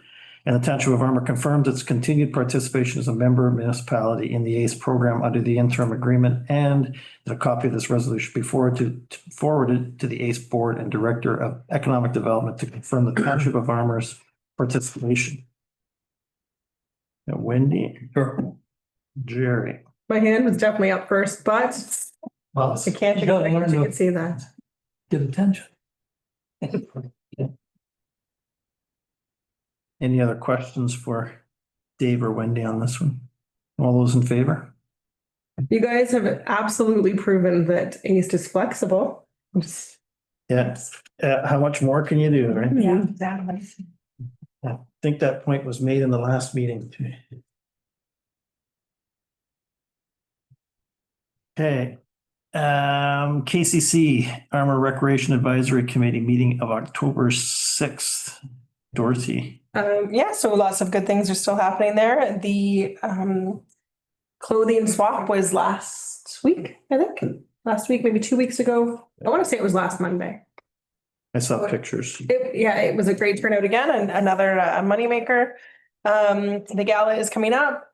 Cornhole is sold out. We did discuss doing Monday night radio bingo at the KCC. So Danica was going to discuss with Allison whether or not we needed a license. We would not be selling any kind of lottery. We would simply house people and turn on the radio. You would bring your tickets with you from whatever distributor you chose to get them from. It's just a kind of a group coming together. I believe that's maybe what they do in Sprucedale when they do Sprucedale's bingo. I don't think that Sprucedale does the bingo. I think it's radio bingo, again, housed together. We talked about the potential for the bar to be open and making some profits. And just kind of like a nice social outing instead of 1 or 2 people playing bingo at home.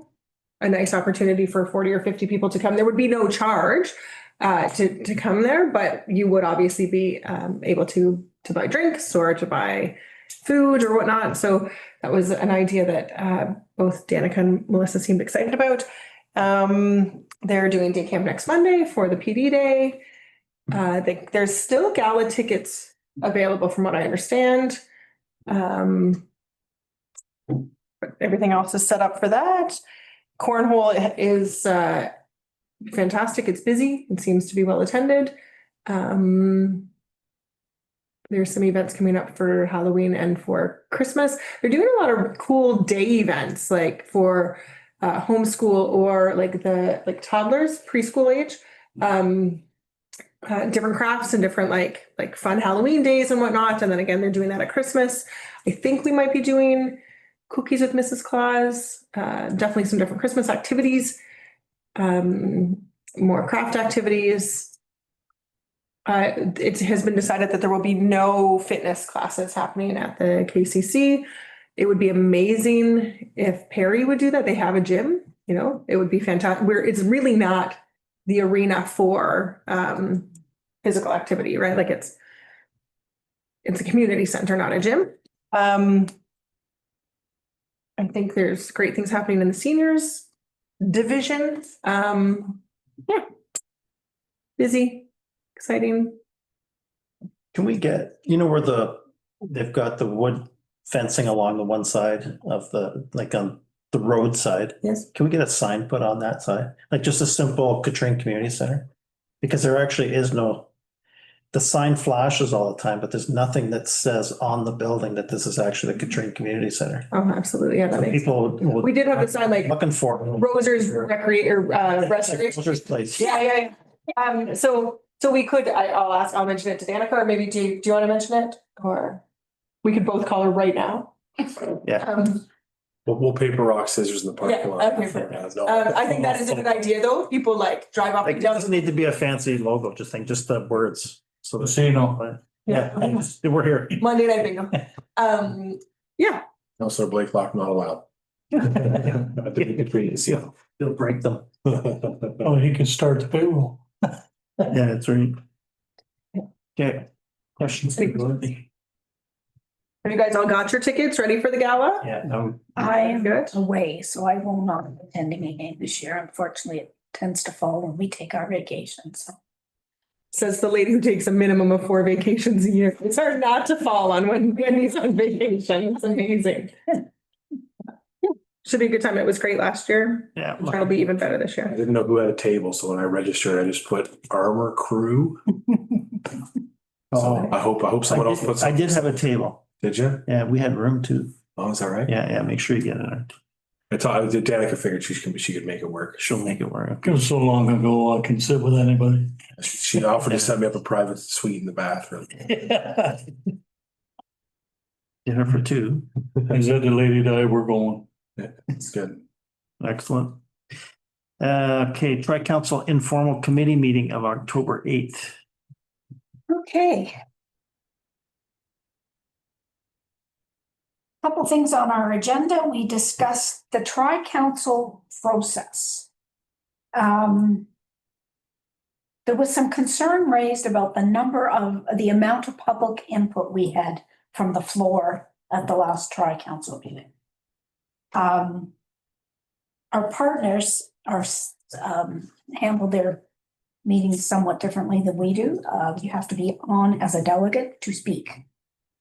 So they felt that meeting had a little too much openness, and it tended to derail our meeting and our process. I don't know how our council feels about that. I do recall they did reference the public's opinion, and then our beautiful Jerry said, let's ask the public. Yeah. So we can't really reference wanting their opinion or getting their opinion and then not permitting their opinion. No. Well, it's par. I think the point that was raised was with respect to the adherence to procedural bylaws for the host municipality. Yes. And even, procedural bylaws are generally very rigid. And I mean, typically, these meetings, like Armour's meetings, are not run from procedural bylaw. By and large, there's a lot more going right than there is going wrong, but there's, I think, a liberal approach to adhering to. But I think that where that had come from was one of the informal committee reps, I think, went back and looked through that, who was unable to attend the night of and look back through the recording of it. Which I did raise as a point as well. We'll get to that in a moment, but and just noted all of the comment that was coming in. Yeah. But I think generally felt that the original comments put in the agreement that was being fulsomely discussed at that meeting, a lot of those were kind of changed over, and that member may have felt that those were put in for a reason, let's say, and was hoping to see some more of those float through. And the comment there too was it blended into another issue, which is it's up to the municipalities to set the agreement standards and then the board to implement. And I think it was generally felt that the input from the board ideally would have been included, as we discussed earlier. However, it's up to us to set the parameters. With reference to procedural bylaw, though, it's majority rules. So if 10 of the 15 of us sitting there, although not everybody was represented equally because some people were not there, agree to let the members of the public speak, then that's permitted. So that was one of the items that, sure, if it's done by resolution. I think just it's up to the chair, from what I understand. if we'd like, we can go through Robert's rules. But I think it's up to the chair to determine whether or not the majority feels it appropriate for the audience to speak. Sure. And I think, Normally the chair would ask permission. I can't remember if I did ask permission. I thought I did, but I can't remember. Okay. well, Doesn't, it's, yeah, there was nobody was, it There's no wasn't bad a heated, it wasn't a heated conversation. No, it was just a point that maybe we need to review our process for tri-council and make sure that procedural bylaws are followed. The host of the tri-council meeting, it's their procedural bylaw that should be in effect for that meeting. So, yeah, don't get me wrong, it wasn't a big contentious issue. It was just a point of discussion. But I've emphasized this to probably the ones that have brought that up. If I asked a question and the answer's sitting there, I'm not gonna send them a letter. Or table something. We're gonna get to the bottom, and that's why I tri-council, the tri-council was designated so that when somebody asked a question and somebody presented an answer, everybody heard it and they could come up with another question with the answer that was printed, as opposed to going back to council, thinking this, sending a letter. It streamlined the process. And at one time, the tri-council meetings did host a lot more public input when I'm thinking the library. You see, part of this discussion came out because we were dealing with the library agreement. Yeah. So the subcommittee drafted an agreement that got circulated to all of councils. We didn't get any negative feedback from our councils at that point. So the subcommittee basically went ahead with not finalizing, but we thought we had a good draft. It wasn't till the comments came out at the tri-council meeting that there was a problem with the number of board members. And what was the other one? May and shall. May and shall. Yeah, there was may and shall, there was board members, there was terms. There was the maximum amount of time, the terms you could serve, that's not. There's a couple things that went wrong in my mind with that. The subcommittee should have asked for some input from the board. Not that we were going to say, okay, this is what the board wants, we're going to write the agreement, but it wouldn't have hurted to get their input before we tried to finalize the agreement. It would have been helpful at this council meeting that agreement was at. If there was anybody that had any issues of it, that got dealt with before the tri-council meeting. There was a timing problem. We didn't have time because our meeting was very close to the tri-council. And the thing is, the information's given to me and I'll discuss it tomorrow. So like there's the timeline is terrible. Yes, because it was. I have nothing, you've just presented something to me and I got to digest it and I'll talk to the board. Like, I don't get a chance to give you input. And as I said, we should have had the board's input earlier, for sure. Anyway, it wasn't a contentious issue. It was just brought up. The other thing was, and again, with that agreement, was the administrative change that paragraph we have in our agreements. Would appear that our partners would prefer that the administrative change not be included in our shared service agreements. Because what's to determine what a minor change is versus something that might be construed as something Even with the more than bylaw, minor? our bylaw, all of our bylaws at the bottom say Oh, there's They do. administrators, And just Armours. that's fine for Armours.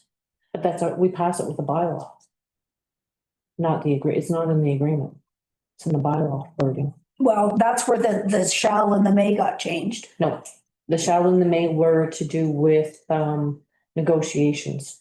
So instead of going to, Yeah, conflict resolution. yeah, If there's a conflict and there's somebody who wants to withdraw, then they shall go to. Right, okay. Yeah, shall proceed through the process first. our amendment to that, we didn't bring the bylaw back or the agreement back. We just, you passed a resolution authorizing the clerk to make the administrative changes to the Right. agreement Right. through that resolution. Did that, our partners won't be doing that. Okay, But that's fine. Okay. That's their promise. Yeah, and even with that, with any changes that we make, we send to all of the partners to get their, generally to get their approval on. Yeah. If it's to change a typo, if it's to fix a typo. Where it came up was that making the change from may May. to shall Yeah. changes the scope of the agreement. Right. So, So they just wanted to clarify that nobody considered that a minor change. and in the agreement itself, it states that any change to this agreement must be circulated to all parties and agreed upon in Yeah. writing, yada, yada, which is pretty common. Yeah. But Well, I again, think for a shared service agreement, Yeah. it's, one of the changes beyond the shall was a comma that someone felt that I should have in there. And Was it Wendy? so I made it through the ranks here. You shall have a comment. Yeah, exactly. I may have a comment. and fire reporting, we discussed fire reporting. There's going to be some new in 2026. They've got a new program there that's going to be up and running for 2026. So we will be getting very detailed stats Oh, good. for fire, which we haven't had. We should be seeing some reports coming out in the next month or two just to pilot things. That's good. Apparently, it's just a quick press of a button. You can get all the information that you need. I Excellent. made sure to state that it wasn't for scrutiny purposes. It was more or less to be able to celebrate and defend and Yeah, speak for to sure. residents, in a more educated fashion. Right, yeah. When I had asked for that information, I was a little bit concerned that it was going to come back because usually when you're asking for numbers on some, it's a 50-50. There's a reason. Yeah. What are they looking for? Yeah.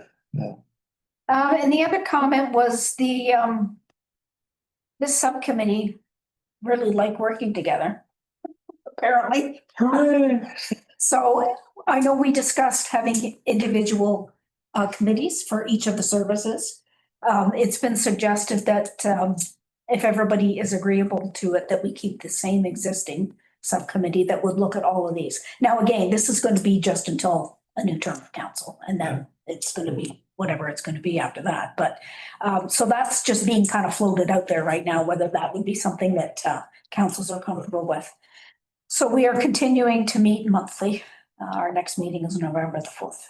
So to add to that, there will be resolutions coming at the next council meeting with respect to that. There's been a draft resolution that the CAOs are looking at currently. Okay. And essentially what that would do is formalize the informal committee. There would be a terms of reference drafted and they would become the vehicle for, if for example, we were dealing with the, doors in the women's bathroom. Making sure that was on the agenda, as we've discussed a number of times. It would flow through the informal committee, and if need be, we could then call for the department head of that shared service to come and then have a chit chat and speak and provide feedback via council, or choose to communicate through that committee to that board. Or if there's an issue with landfill or there's an altercation because of the grain bins or something like that, then we can address that. What we had talked about is I don't think there's too many council members or staff that are lining up for potentially 5 to 6 extra meetings in a given quarter, if we decide to meet quarterly or what have you. At the last meeting, we as a group had discussed, well, if we have the provisions for a committee structure in the individual agreements, then it allows us to take it back and speak, that we can call a meeting if we need to, but we don't necessarily need to have one regularly. But I think that the concept of flowing everything through the one committee, we can bring in the people that we need and we meet when we have to. Once all the agreements are said and done, if there's no reason to meet, there's no reason to meet. If one party calls a meeting, then we meet. But hopefully if we have issues in any of the services, rather than wait till our council, we can, or budget time, hopefully we can get some of this stuff sorted out and dealt with in a more timely manner. And we're not talking about minutia at those. Exactly. So I think it's a great idea. that's what we're. That's it. Any other questions for Wendy? Next, DSAB, October 9th. Believe it or not, I was back at the hunting camp and the only way I could get a hold of it was on my telephone. And attended the meeting on the telephone. And it worked. Yeah. basically worked. Even though I couldn't text a lot of times. Yeah. There's something going on with texting this year and the towers. Like last year was great, you could text, do whatever. This year, there's problems somewhere in the servers. Maybe they're updating servers down in Brampton, Mississauga, or whatever, but it was terrible. And for some reason, we were grabbing a tower from up north of us, up Ross or Bristol or Ardbeg or wherever it was, somewhere else other than what we normally get. However, in my telephone conversation, our DSAP has hired a consultant. God, I had the name, I should have wrote it down. They're a big building company, but they also do consulting in regards to what to make one of our properties, in regards to a bill to sell or whatever. We're a little behind on affordable housing and whatnot, so we'll know in the next little while as to what we should be doing to try and get our numbers back up to the Ontario standard. Being our area with so many people, you have to have so many affordable homes, and we're a little low. So you're short on units available? Yeah, we're short on units. Now, another good news is we finally relaxed the requirements in our Powassan build, lowered it down to age 55. And it looks like all the units are going to be full now. They had one left at the meeting and they figured next day or two, the last apartment would be rented out. So we learned a lot on that build. And we're being a little smarter on where we go forward from there. So hopefully good news in the future. And we'll see. And other than that, JJ sent me the email, but I haven't had time to sit down and forward that to you guys yet, but that's forthcoming. That'll be all the CEOs. DSAB has also had an incredible increase to the amount of daycare provided, daycare spots provided or available. That's all right. I think something like 240. That's good. Sean was at, I guess you couldn't really see if he was there or not, but Sean Cotton was. Sean was there, I know that, and we welcomed him. Yeah. Which is great. So, Good. yeah. Okay. Questions for Jer? Any other reports? Yeah, we were successful. A new hunt? Yeah. Yeah. Yeah. Did you bring in? Zero time. Is that right? Yeah, one of our guys was walking to a stand and shot a moose. And then Murray tracked it down and shot it, and then he went back, got the other guy to finish it off. Yeah. I just filled my freezer today. Is that right? Yeah. Full. And then I went and got the ice cream out of it. It was right at the top tonight for supper. And Diane went back to put the ice cream back. She never said a word. I told her the freezer was full and it's right to the top. So, yeah. Moose tracks. Yeah. So opening day was Saturday and closing day was Saturday for us. So we got to meet Short season. all back to camp and down to the abattoirs the next day because it was so hot, incredibly hot. Yeah. But successful. Good hunt. Other reports? Nope. We did have a comment from the individual observing the meeting who has an interest in 37. new business, 37 under Block A, and has noted in the chat that they're also caring for an individual with special needs, trying to balance in between. They asked when that might be up. I mentioned between 9 and 9:30 likely. So we're getting close to that. We're done with reports. What we could do, you could jump, if council's in agreement, we could jump to 37. Sure. Then take our break and we'll come back. So we will jump to item 37 on the agenda. I'll do a quick double check and Let's find it here.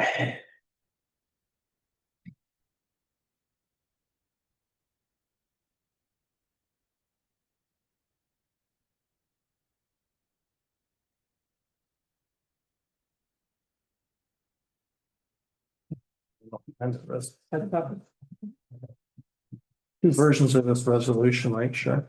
Yes.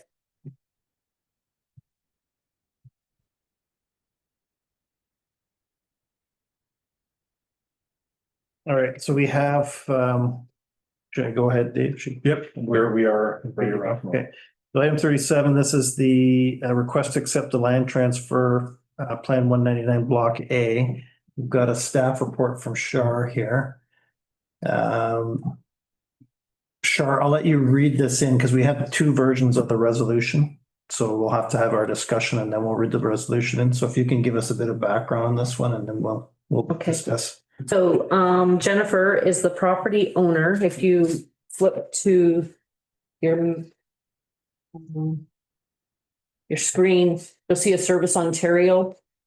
And so there is in the Service Ontario mapping there a few properties that are tied to Jennifer's deed. So she has lots 1, 2, and 3, which are going to be shown on page. So in your agenda package, it would be, what page am I on? 251. So you're gonna see where Kent Road goes right down to the lake.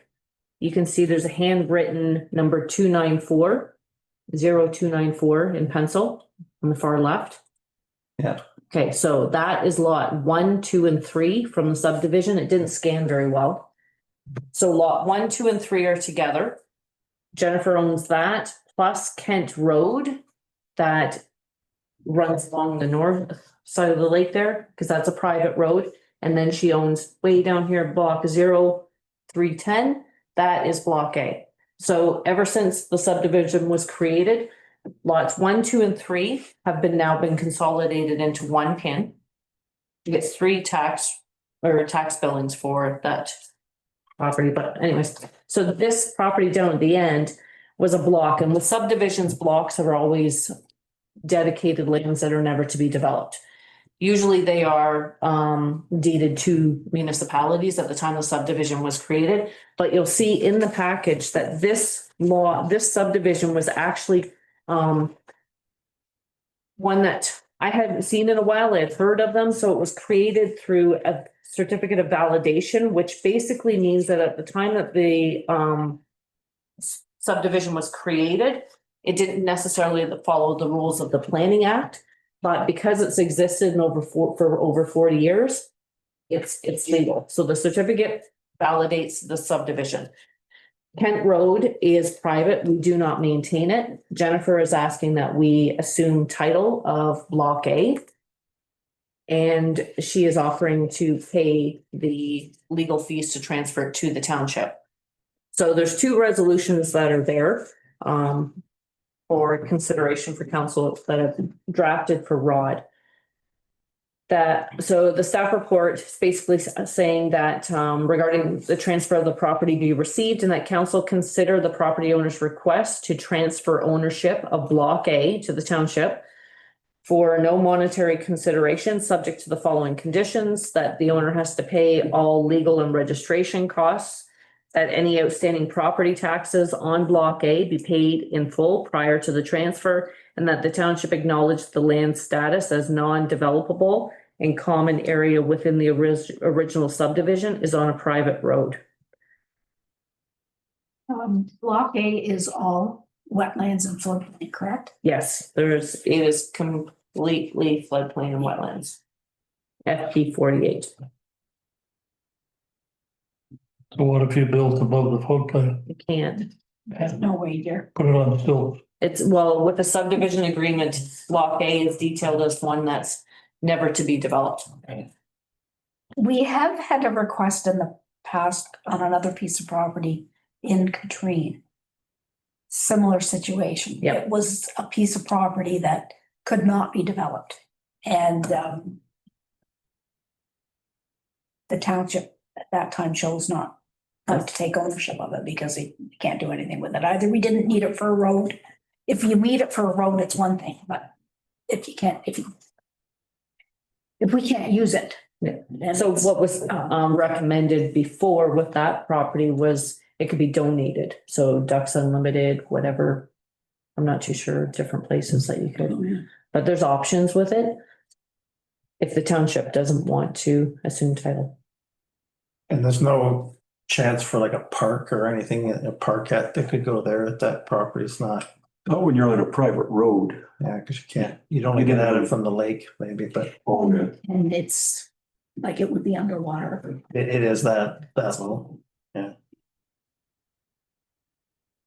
is this Canton Road that goes down to the lake? Isn't that where our park is? Yes. Yeah, off of, yeah. Yeah, we do have the park on it. Is there a separate tax bill for this block, or is it part of the one she gets for the? It's a separate tax bill. It is a separate. No, MPAC had recently, up until recently, assessed the lot as $179,000. I did talk to the treasurer about it. She reached out to MPAC and they have adjusted the assessment down to 89,000, but that won't take in effect until next year. Yeah. So the property was essentially overassessed. Yeah. So you were saying the one in Katrine could have been donated to Ducks Unlimited. Could this one be donated to something like Ducks Unlimited? Yep, so if the property owner wanted to reach out to seek some legal advice. So in the event that Ducks Unlimited is on the ownership, would they have to pay property taxes or are they exempt? They would be exempt.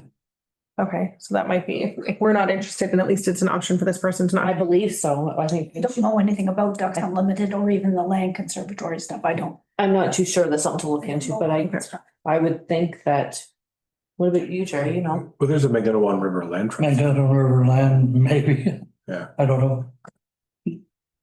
I don't know how that works. So for us to take the property on, there's the usual, there's certain liabilities and potential liabilities, right? And it really it does not benefit us any way or form. It'd be different if we could put a picnic table out there or something, Yeah. but it's almost landlocked, really. Yeah. Well, we Water access, that's it. Yeah. already have a park, two parks on the lake, so. But I believe Jennifer's here if you want to have her. Hey, Jennifer, I'm not sure if you wanted to make any comments on this, this particular request, but you're free to. Hi, everybody. Thank you so much for taking this on just to even listen to. It's such a complicated case for me. When my husband and I bought the land, we actually were not told until the day we received the paperwork from the lawyer that the road and this block A became ours. At the time, everyone, of course, was excited, thinking it was a positive.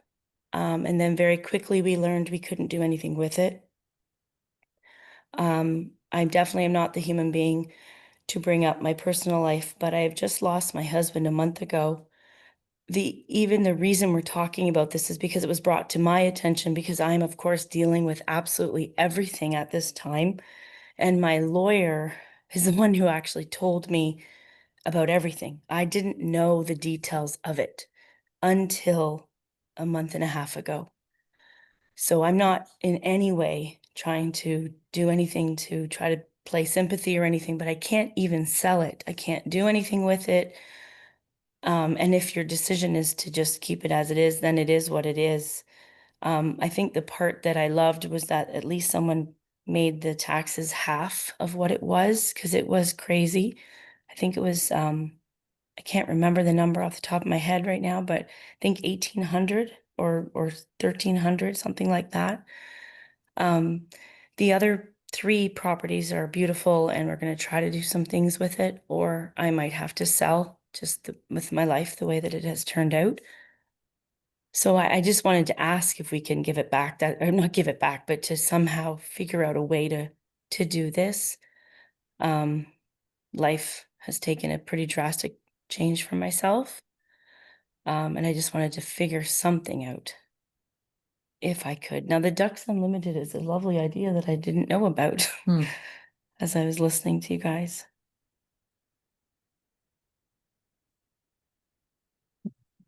something we could get more information on, Shard, the Ducks Unlimited? Well, I think with something like that, I would recommend that Jennifer reach out to her own lawyer to investigate that. Because if it's a possibility, then they've already established the contact and can move things forward. For me to get the information, I don't even know if they would entertain to give me the information, as they don't own the property. So just an absolutely really quick Google search. It does look like Ducks Unlimited does at times own property, and if they don't own the property, if they have the option to use the property, they will reimburse for property taxes. That's a really very quick Google search. Okay. Okay. It says they, oh, sorry. Go ahead. No, it says they also purchase properties with significant conservation value, or they provide tax benefits for owners who donate land or enter into conservation easements. Okay. In addition to that, another quick Google search, I just wanted to make sure I had the name correct. The Magnetawan Watershed Land Trust does accept parcels of land. And that, as you know, Pickerel Lake is on the Magnetawan River and part of the Magnetawan River watershed. Yeah. Yes. So there may be some options as well, just to throw that out there. But if there's links or anything that are required, that's easy enough to get. But like I say, Google search on both of those brought them right up right away. Okay. Okay. Thank you. Thanks, Shard. You're at least trying to help. I appreciate. Thank you so much, guys. So suggestion, like I don't think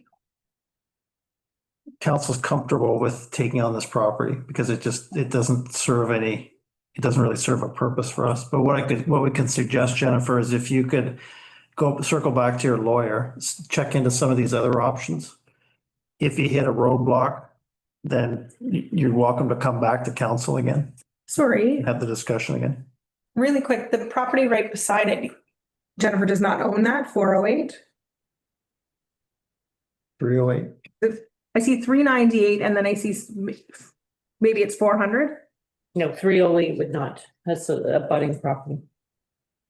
So she does not own that. Could she offer this chunk of land to the people that abut to it?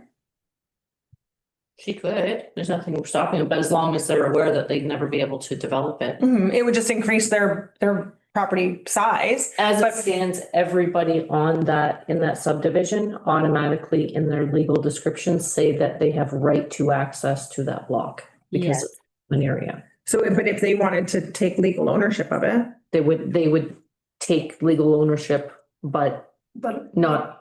yeah, so they all have. They sort of already She's on the have- hook for taxes. They have to pay taxes. Yes, that's correct. I pay the taxes. Everyone gets to use it. It's a really good time. Yeah.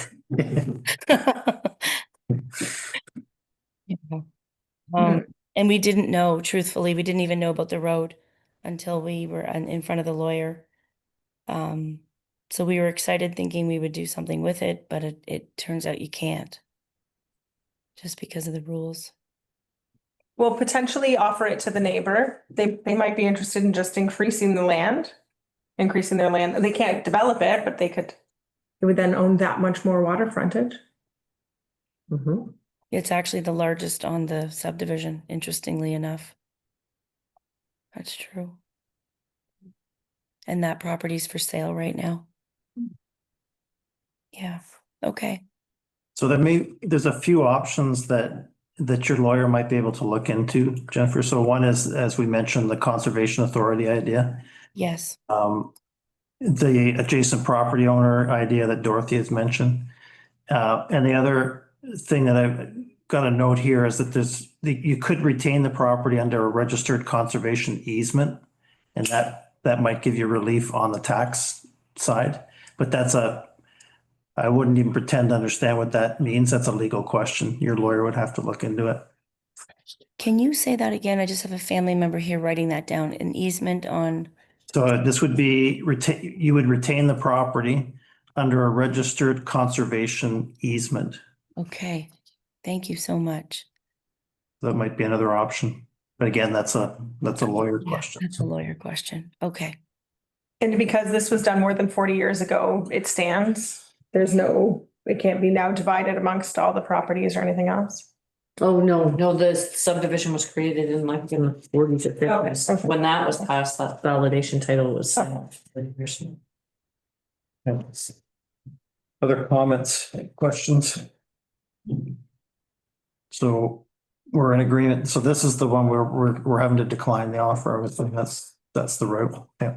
Maureen, one more question. MPAC already came in and reduced the value. Could they speak to you again and understand that this land literally has zero value? Jennifer could. So So if if you an RFR, if request for reconsideration, if you want to reach out to the treasurer, maybe next week. So if they've put it down to 89,000, they could potentially put it down significantly more if it has no value. I'd reach out to Allison first, just our treasurer, to see if she has additional info for you on that. Okay. Because I've already cut it in half. But if it had no value, period, then. RFR request for reconsideration. It's a process through MPAC, and you can access that off of your My Property on the website. Okay. Thank you so much. Okay. Yeah. I appreciate you guys very much. Thank you for taking this. Okay, thanks, Jennifer. So we'll have to read the resolution in. Whereas the Township of Armour received a written request from Ms. Jennifer Hutzel regarding the transfer of ownership of Plan 199, Block A, Kent Street, roll number 3-30300, the township at no cost. And whereas the said property was originally designated as a common area or park as part of an historic subdivision agreement, is identified as a 1.45 acre parcel located within a floodplain classified as wetland. And whereas Ms. Hutzel has indicated that she was not made aware at the time of the purchase that the property formed part of the main parcel acquired, wishes to transfer it to the township in order to relieve herself of the associated property taxes and maintenance obligations. And whereas the township has reviewed the request and considered the implications, including liability, maintenance, environmental sensitivities, and long-term stewardship responsibilities associated with acquiring the parcel. And whereas the township does not wish to assume ownership of privately held lands that are not required for municipal purposes, therefore be it resolved that the Township of Armour respectfully declines the offer from Ms. Jennifer Hutzel to transfer the ownership of Plan 199, Block 8, Kent Street, roll number 4919000003-30300 to the township. And further, that Ms. Hutzel be informed of council's decision in writing and be encouraged to consult with her legal counsel or a land use planner regarding potential future options for the property. Yes, well, there should be amendment. My map says Kent Road. Oh, I had Kent Street. It is Kent Road. That is correct. Okay. Were you moving, Jerry? Yes, As amended? as amended. Okay, Jerry. Seconder? True. Rod. Kent Road.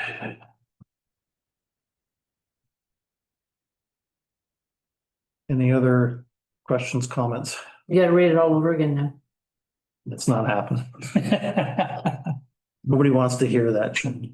That was good. Okay. Okay, all those in favor? And that's carried. Sorry, Jennifer, we couldn't do more, but hopefully you'll be able to work that through with, as I say, either a lawyer or a land use planner Thank you. without too much confusion or angst. Okay. Appreciate your time. Sorry it took so long to get to you. No, it's okay. Thank you, everyone. Good night. Good night. Good evening.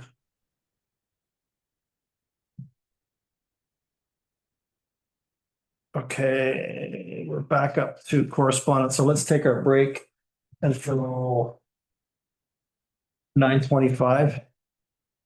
Then we'll go through correspondence.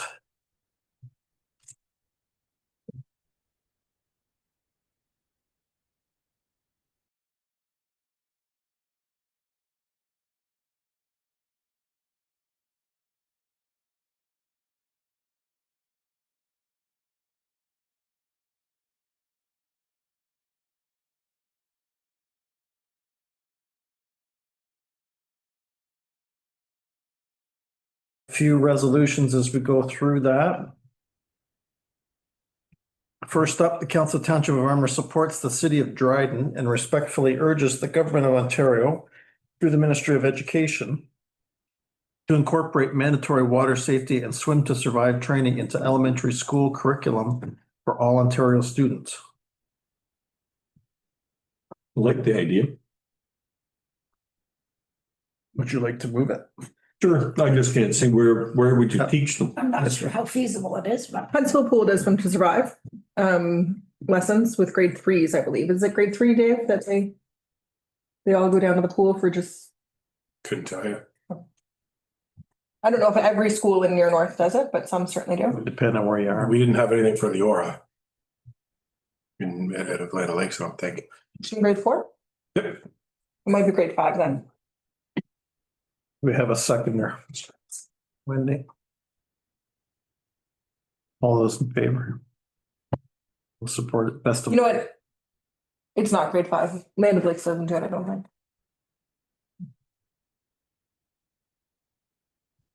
Next up, Council Township of Armour supports the municipality of Brighton and calls upon the provincial and federal governments to enact electoral reform, adopting proportional systems in which every vote counts and polarization is diminished in order to safeguard and empower Canadian democracy.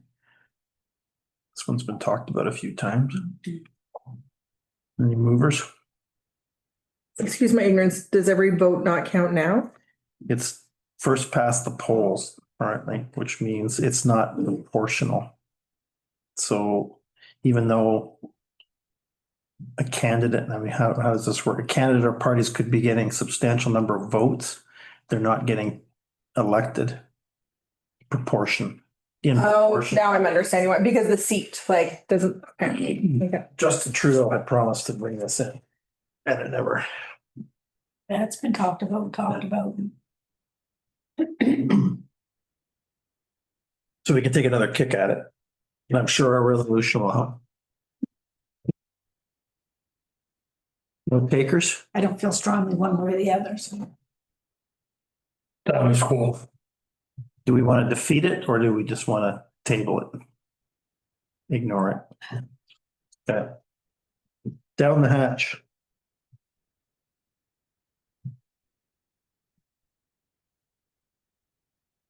We have one from Bondfield. Isn't that where Nikki is now? Yep.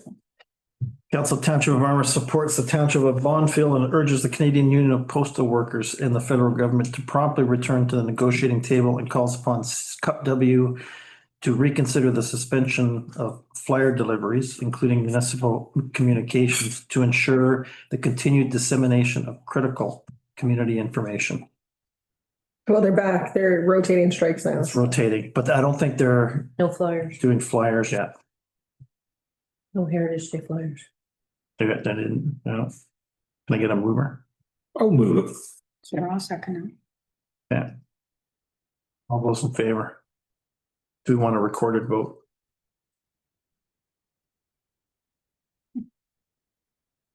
Tell John that you shot it down, Dory. Fine, but it's John. Well, he's not working for them, that's right.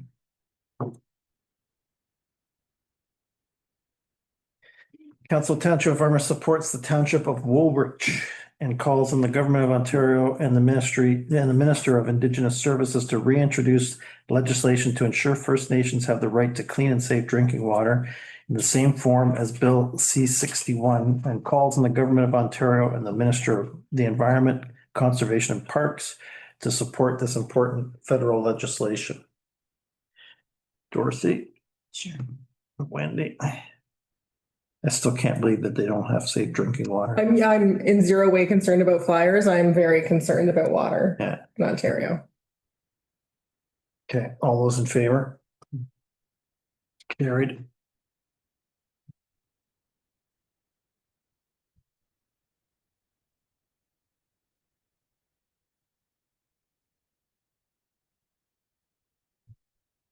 And Council Township of Armour supports the city of Kitchener and requests the province of Ontario amend the municipal act to permit municipalities the ability to grandfather out paper billing as the default option and to permit municipalities to establish fees for paper billing for new accounts that opt for this method of delivery.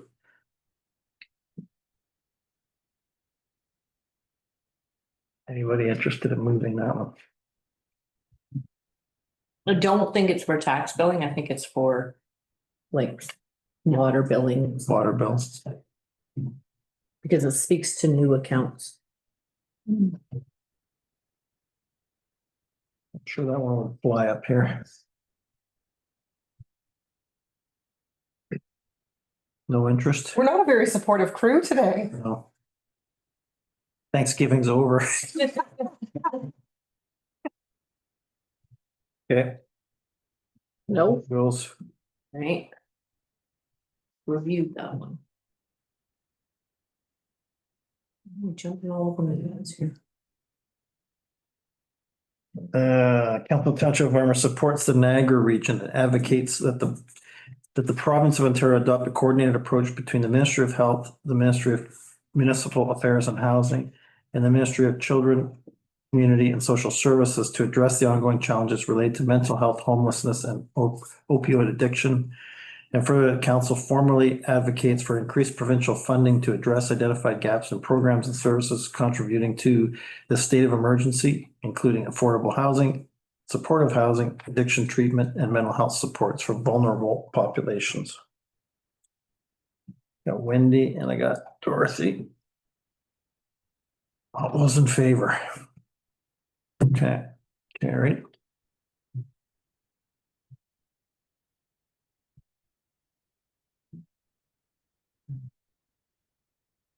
So item 24. This was a request from one of our local businesses to deal with illegal cannabis distribution that continues to be a problem, apparently. Whereas the Township of Armour supports legal licensed cannabis retailers who contribute to local economic development, public health and safety through strict regulatory compliance. And whereas illegal cannabis dispensaries and unregulated online platforms are operating with impunity across Ontario, posing serious risks to public safety, consumer health, youth protection, and the economic viability of legitimate businesses.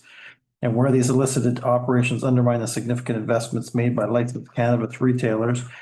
And whereas licensed cannabis retailers have contributed billions in tax revenue and tens of thousands of jobs across Ontario, while illegal sellers divert revenue, evade regulation, and are often linked to organized crime.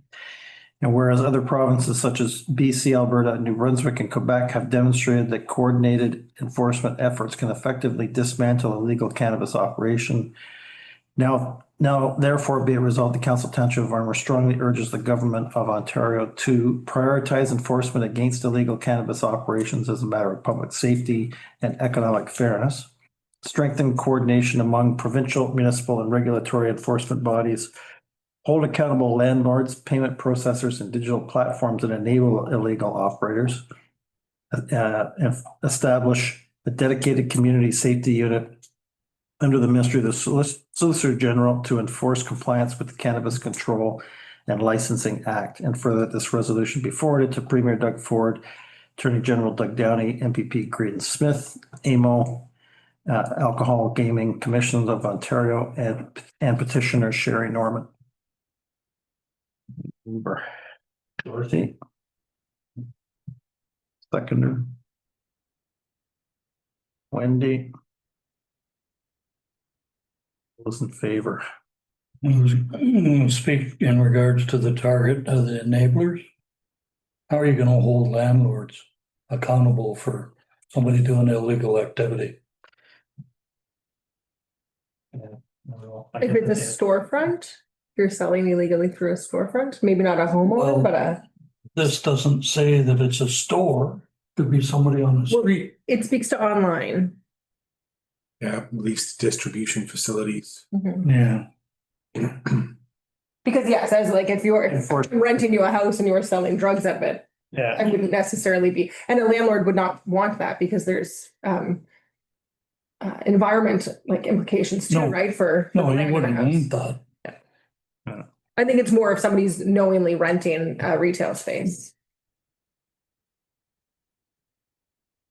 apparently, I guess the problem's growing. I didn't realize it was, I thought they had kind of squashed. Okay, I'm fine. I just assumed people did it legally because they could. But I wonder how much police enforcement is being put into illegal grow ops at this point in time because it's Do you legal. think it'd be diverted? Because Yes, yeah. It was running over Pickerel Lake late August, as if you've seen it Yeah. before. They'll be looking for hot spots. Yeah, we see them quite often. Yeah. That's good. That's good that it's. Just east. I haven't heard the Village of Burkes Falls address the issue, but they certainly have a drug issue in town. Everybody knows where to go. Yeah. The police sit and they sit on Young Street, and it pisses people off because they don't want to walk in, and the police know what they're up to. But I know somebody that's contacted the mayor of Burkes Falls and said, we want you to investigate this further. There was a death on the lawn. We want to know what you're doing about it. This is not marijuana though. Eh? That's not marijuana. No, it doesn't matter. It's just drugs in general. Mhm. And if he doesn't respond shortly, he's going to go well above the OPP here. He's going to take it to somebody else that he knows on the sideline, but he's a little bit ticked with the Reeve of Burkes Falls that they're not encouraging the police to hang out and at least pester them. I don't know that it's the mayor's place to tell the police how to do their jobs, but Well, as a ratepayer, I'm a little bit concerned with what's going on across the road. Who do you complain to? The bylaw officer or the police? The police sit there, they don't do anything about it. Do you think the municipality could encourage something? Anyway, that's neither here nor there. I just know that's in the back burner going on next door. that's so concerning. I didn't realize there had been a death. Okay, the next, rest is informational from 25 through to, I believe. Speed cameras. Doug Ford's got a thing about speed cameras. Gone. So it was interesting to me when like the warning for speed cameras, and I thought, isn't that getting your driver's license? Isn't that a warning not to speed? Like when you get your license and agree to follow the signs on the road? Yeah. That whole thing, to me, if you're gonna implement a speed, you enforce the speed. And the most economic way to enforce the speed is a camera. And your officers can be off doing something else. Yeah. Like it's a no-brainer. And then, like I said, in Australia, they don't have officers patrolling the roads. There are all cameras everywhere. And there isn't a soul that speeds. Like when it says 90 kilometers an hour, they're doing 90 clicks, 10 long. Nobody wants to pass nobody. Yeah. Like the rule is a rule. Mhm. If you're not going to enforce the rule, why have a speed? Why have? I was driving through Vaughan the other day and it felt like every 100 feet it said speed cameras, like a sign to. They're But then- making sure they're gonna get you. But from like, they tell you where it begins, where it ends, and then people just open up, like before and after the speed signs. It's Crazy. So right after that, it ends and then they say, gotcha. the police officer like, nay, nay, nay. Item 28, so I guess the OPP will get back to us with our annual amounts. They're capping it at an 11% increase, looks like. After last year's shock. We haven't seen anything yet, right, from the OPP? It'll be released in November. Is it? Village of Burkes Falls has their official plan update meeting on 21st of October. Week from today. Red Gala is December 9th. Still in Sprucedale. And we have our report from the monthly jobs report. That's it. Asking is back at the Muskoka Algonquin Health. Austin. Few items of support for our family health team governance resolution from a couple meetings ago. 35. Oh. No, 34, I missed 34.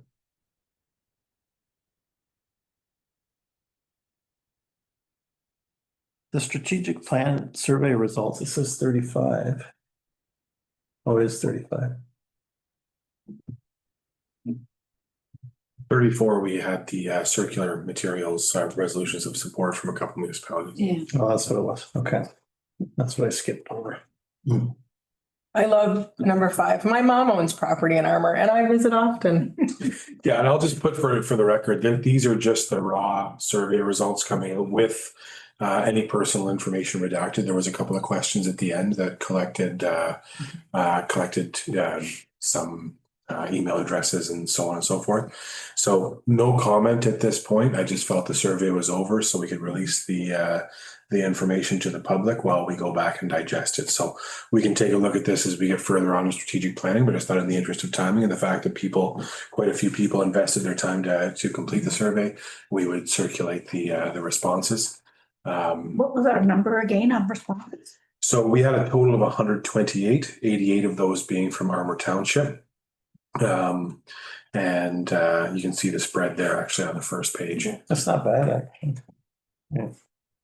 No. It's a decent.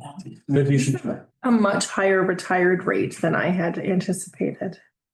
I think that might be reflective of those who took the time to fill. True. Yeah, this isn't a reflection of our community, just of the people that did this survey. So. Yeah. And we did have 2 submitted by paper. And just for council's awareness, we had them up at the front counter for people paying their tax bills. So we were handing them out though till we still get the comment that not everybody has Facebook. And I mean, really, the unfortunate reality is it would cost us a lot of money to send them out via mail. They were at the library too. Well, so we sent them out via mail in the tax bills, or sent out. It was part of our. Part of the newsletter where you could scan the QR code or punch the link in, but that's not perfect either because I mean, my property tax bill goes to my mortgage holder. Yeah.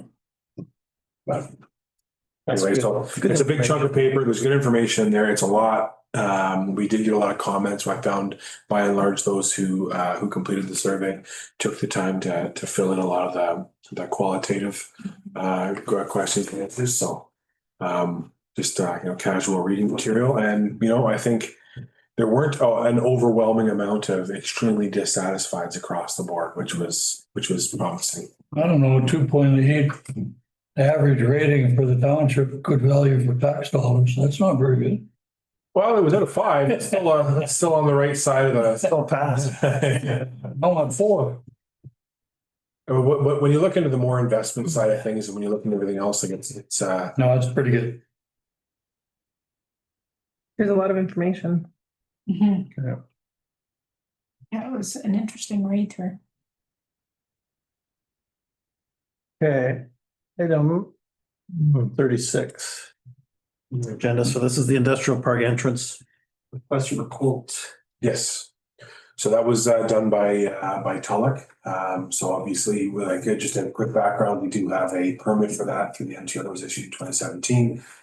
So the designs and everything, how the road needed to be built was already developed. So we brought Tulloch on to ensure that everything was up to standard. The pretty short and sweet staff report. We received 2 quotes. The lowest quote was the everything was complete from a reputable company. And our representative at Tulloch seemed to think that there was nothing holding us back from accepting the low bid. So how much road are we building? What I had proposed, I had brought that in the 2 or 3 three meetings ago, I believe.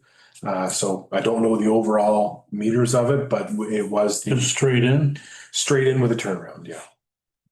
And we did shorten it up a little bit to avoid the grade, just so that our plows didn't have to go up a 7% grade and bank that turnaround.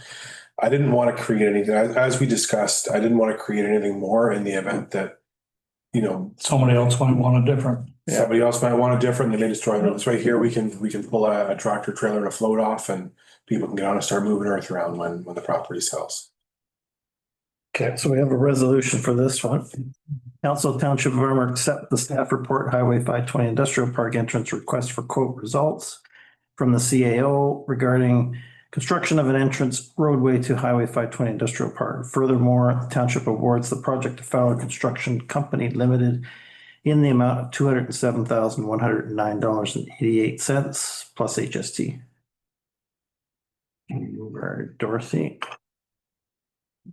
And seconder. Here. Rod. Any other questions for Dave? Actually, we got stripping and disposal on side of the topsoil rod. Should have them put it in a pile up there and we could get it for the grounds at the arena later. Yeah, it's a good idea. Right here. And that would save $4,000. So leave it on site is what you're saying? Leave it on site. Yeah. That way our guys can truck it down as we need it. I'm gonna make a note of that. I know that with the, we ran into a bit of a, Stripping and disposal on site of topsoil is $4,000, so. Well, they'll still have to strip it, so you won't be saving. No, but you might save $1,000. as long as they're not, let me put it this way, as long as they're not trucking it off of that, Yeah, we're all right. I know we have had an issue with the North Picker Lake Bridge of where that soil went and it had to go to the Armour Township. It had to stay on Armour Township property per the contract. But if they pile it on site and it finds a new home after the fact, we won't have any issues with the contract. Yep. Okay, any other questions? All those in favor? And that's carried.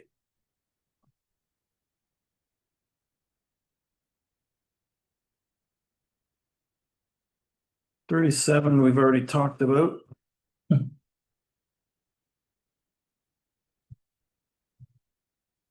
And 38, another staff report, this one from Allison. So this is the Municipal Disaster Recovery Assistance Program related to some of the issues we had in July.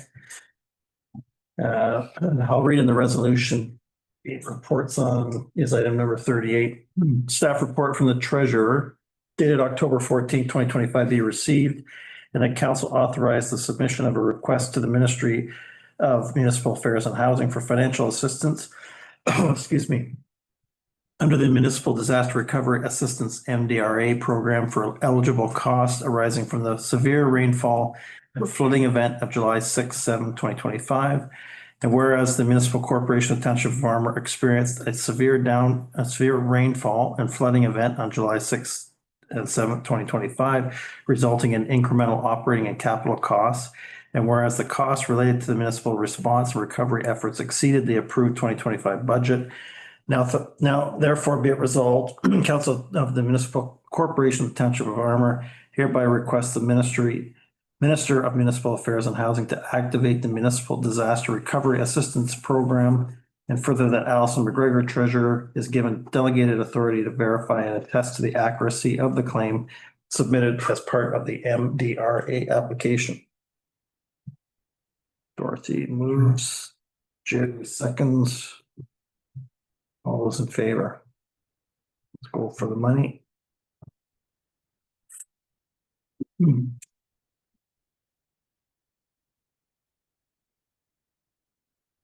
39 is just the note that a new ACE representative has been provided by the Village of South River following the sudden departure of their previous member. So Robert Brooks will be the new member, I guess, at our next ACE meeting.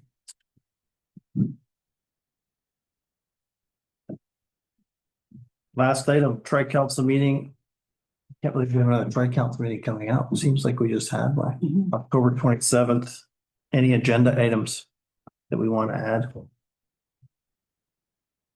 this will be a budget one, right? This will be budget, the preliminary budget one, yeah.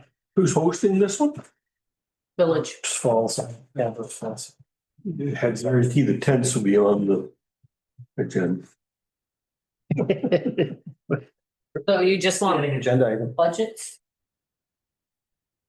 What about the agreement with circular materials? You want that in there? I think we probably should have an update on that one. Quick heads up that there, you'll probably see a revised signature page for the library agreement coming around at that meeting for everyone to sign. because there were changes in between when Ryerson and Armour signed it to when Burks Falls signed it. After I tried an informal time meeting, I thought it would be best to have a new copy signed and dated. Just so we can easily verify. And they want everything signed in triplicate. So everybody has As an original. Who's bringing that? I would imagine Denise would have that. I would think we'll verify. Okay. So, What about the draft joint fire service agreement? Do you guys have? That won't be coming forward that we've got a bit of time. I don't think there's any urgency to have that draft coming. Yeah. I think we decided to get the formalizing the informal committee off the table prior to Yeah, proceeding with. yeah, because, we need to formalize. So just the budget and the agreement with circular materials? What about updates on the library and fire hall? Do we want to request that? Fire hall. Fire hall might be good. Yeah. Want to put don't have to worry about the library. I don't want to talk about the library. We're done. Okay. Anything else? Council Township of Armour adjourns this regular council. Before you adjourn, so next meeting, so You're you're almost almost, items, just item on the agenda, so no, I'll be quick. I won't bring them up, but just for Charlene's note. With the Northlander going through, and they've got to stop in Huntsville and South River, I think we should lobby for a flag stop, which is what we used to always have in Burks Falls as a flag stop. What's that? You stand on the side of the tracks with a flashlight at night, or your thumb up during the day, and the train will stop. New version is you could call to South River if they're South River, if they're southbound, tell them somebody's getting on. Or northbound, you phone Huntsville and say somebody's getting on in Burks Falls. You can get off wherever the hell you want. But I think we should lobby for a stop on the train.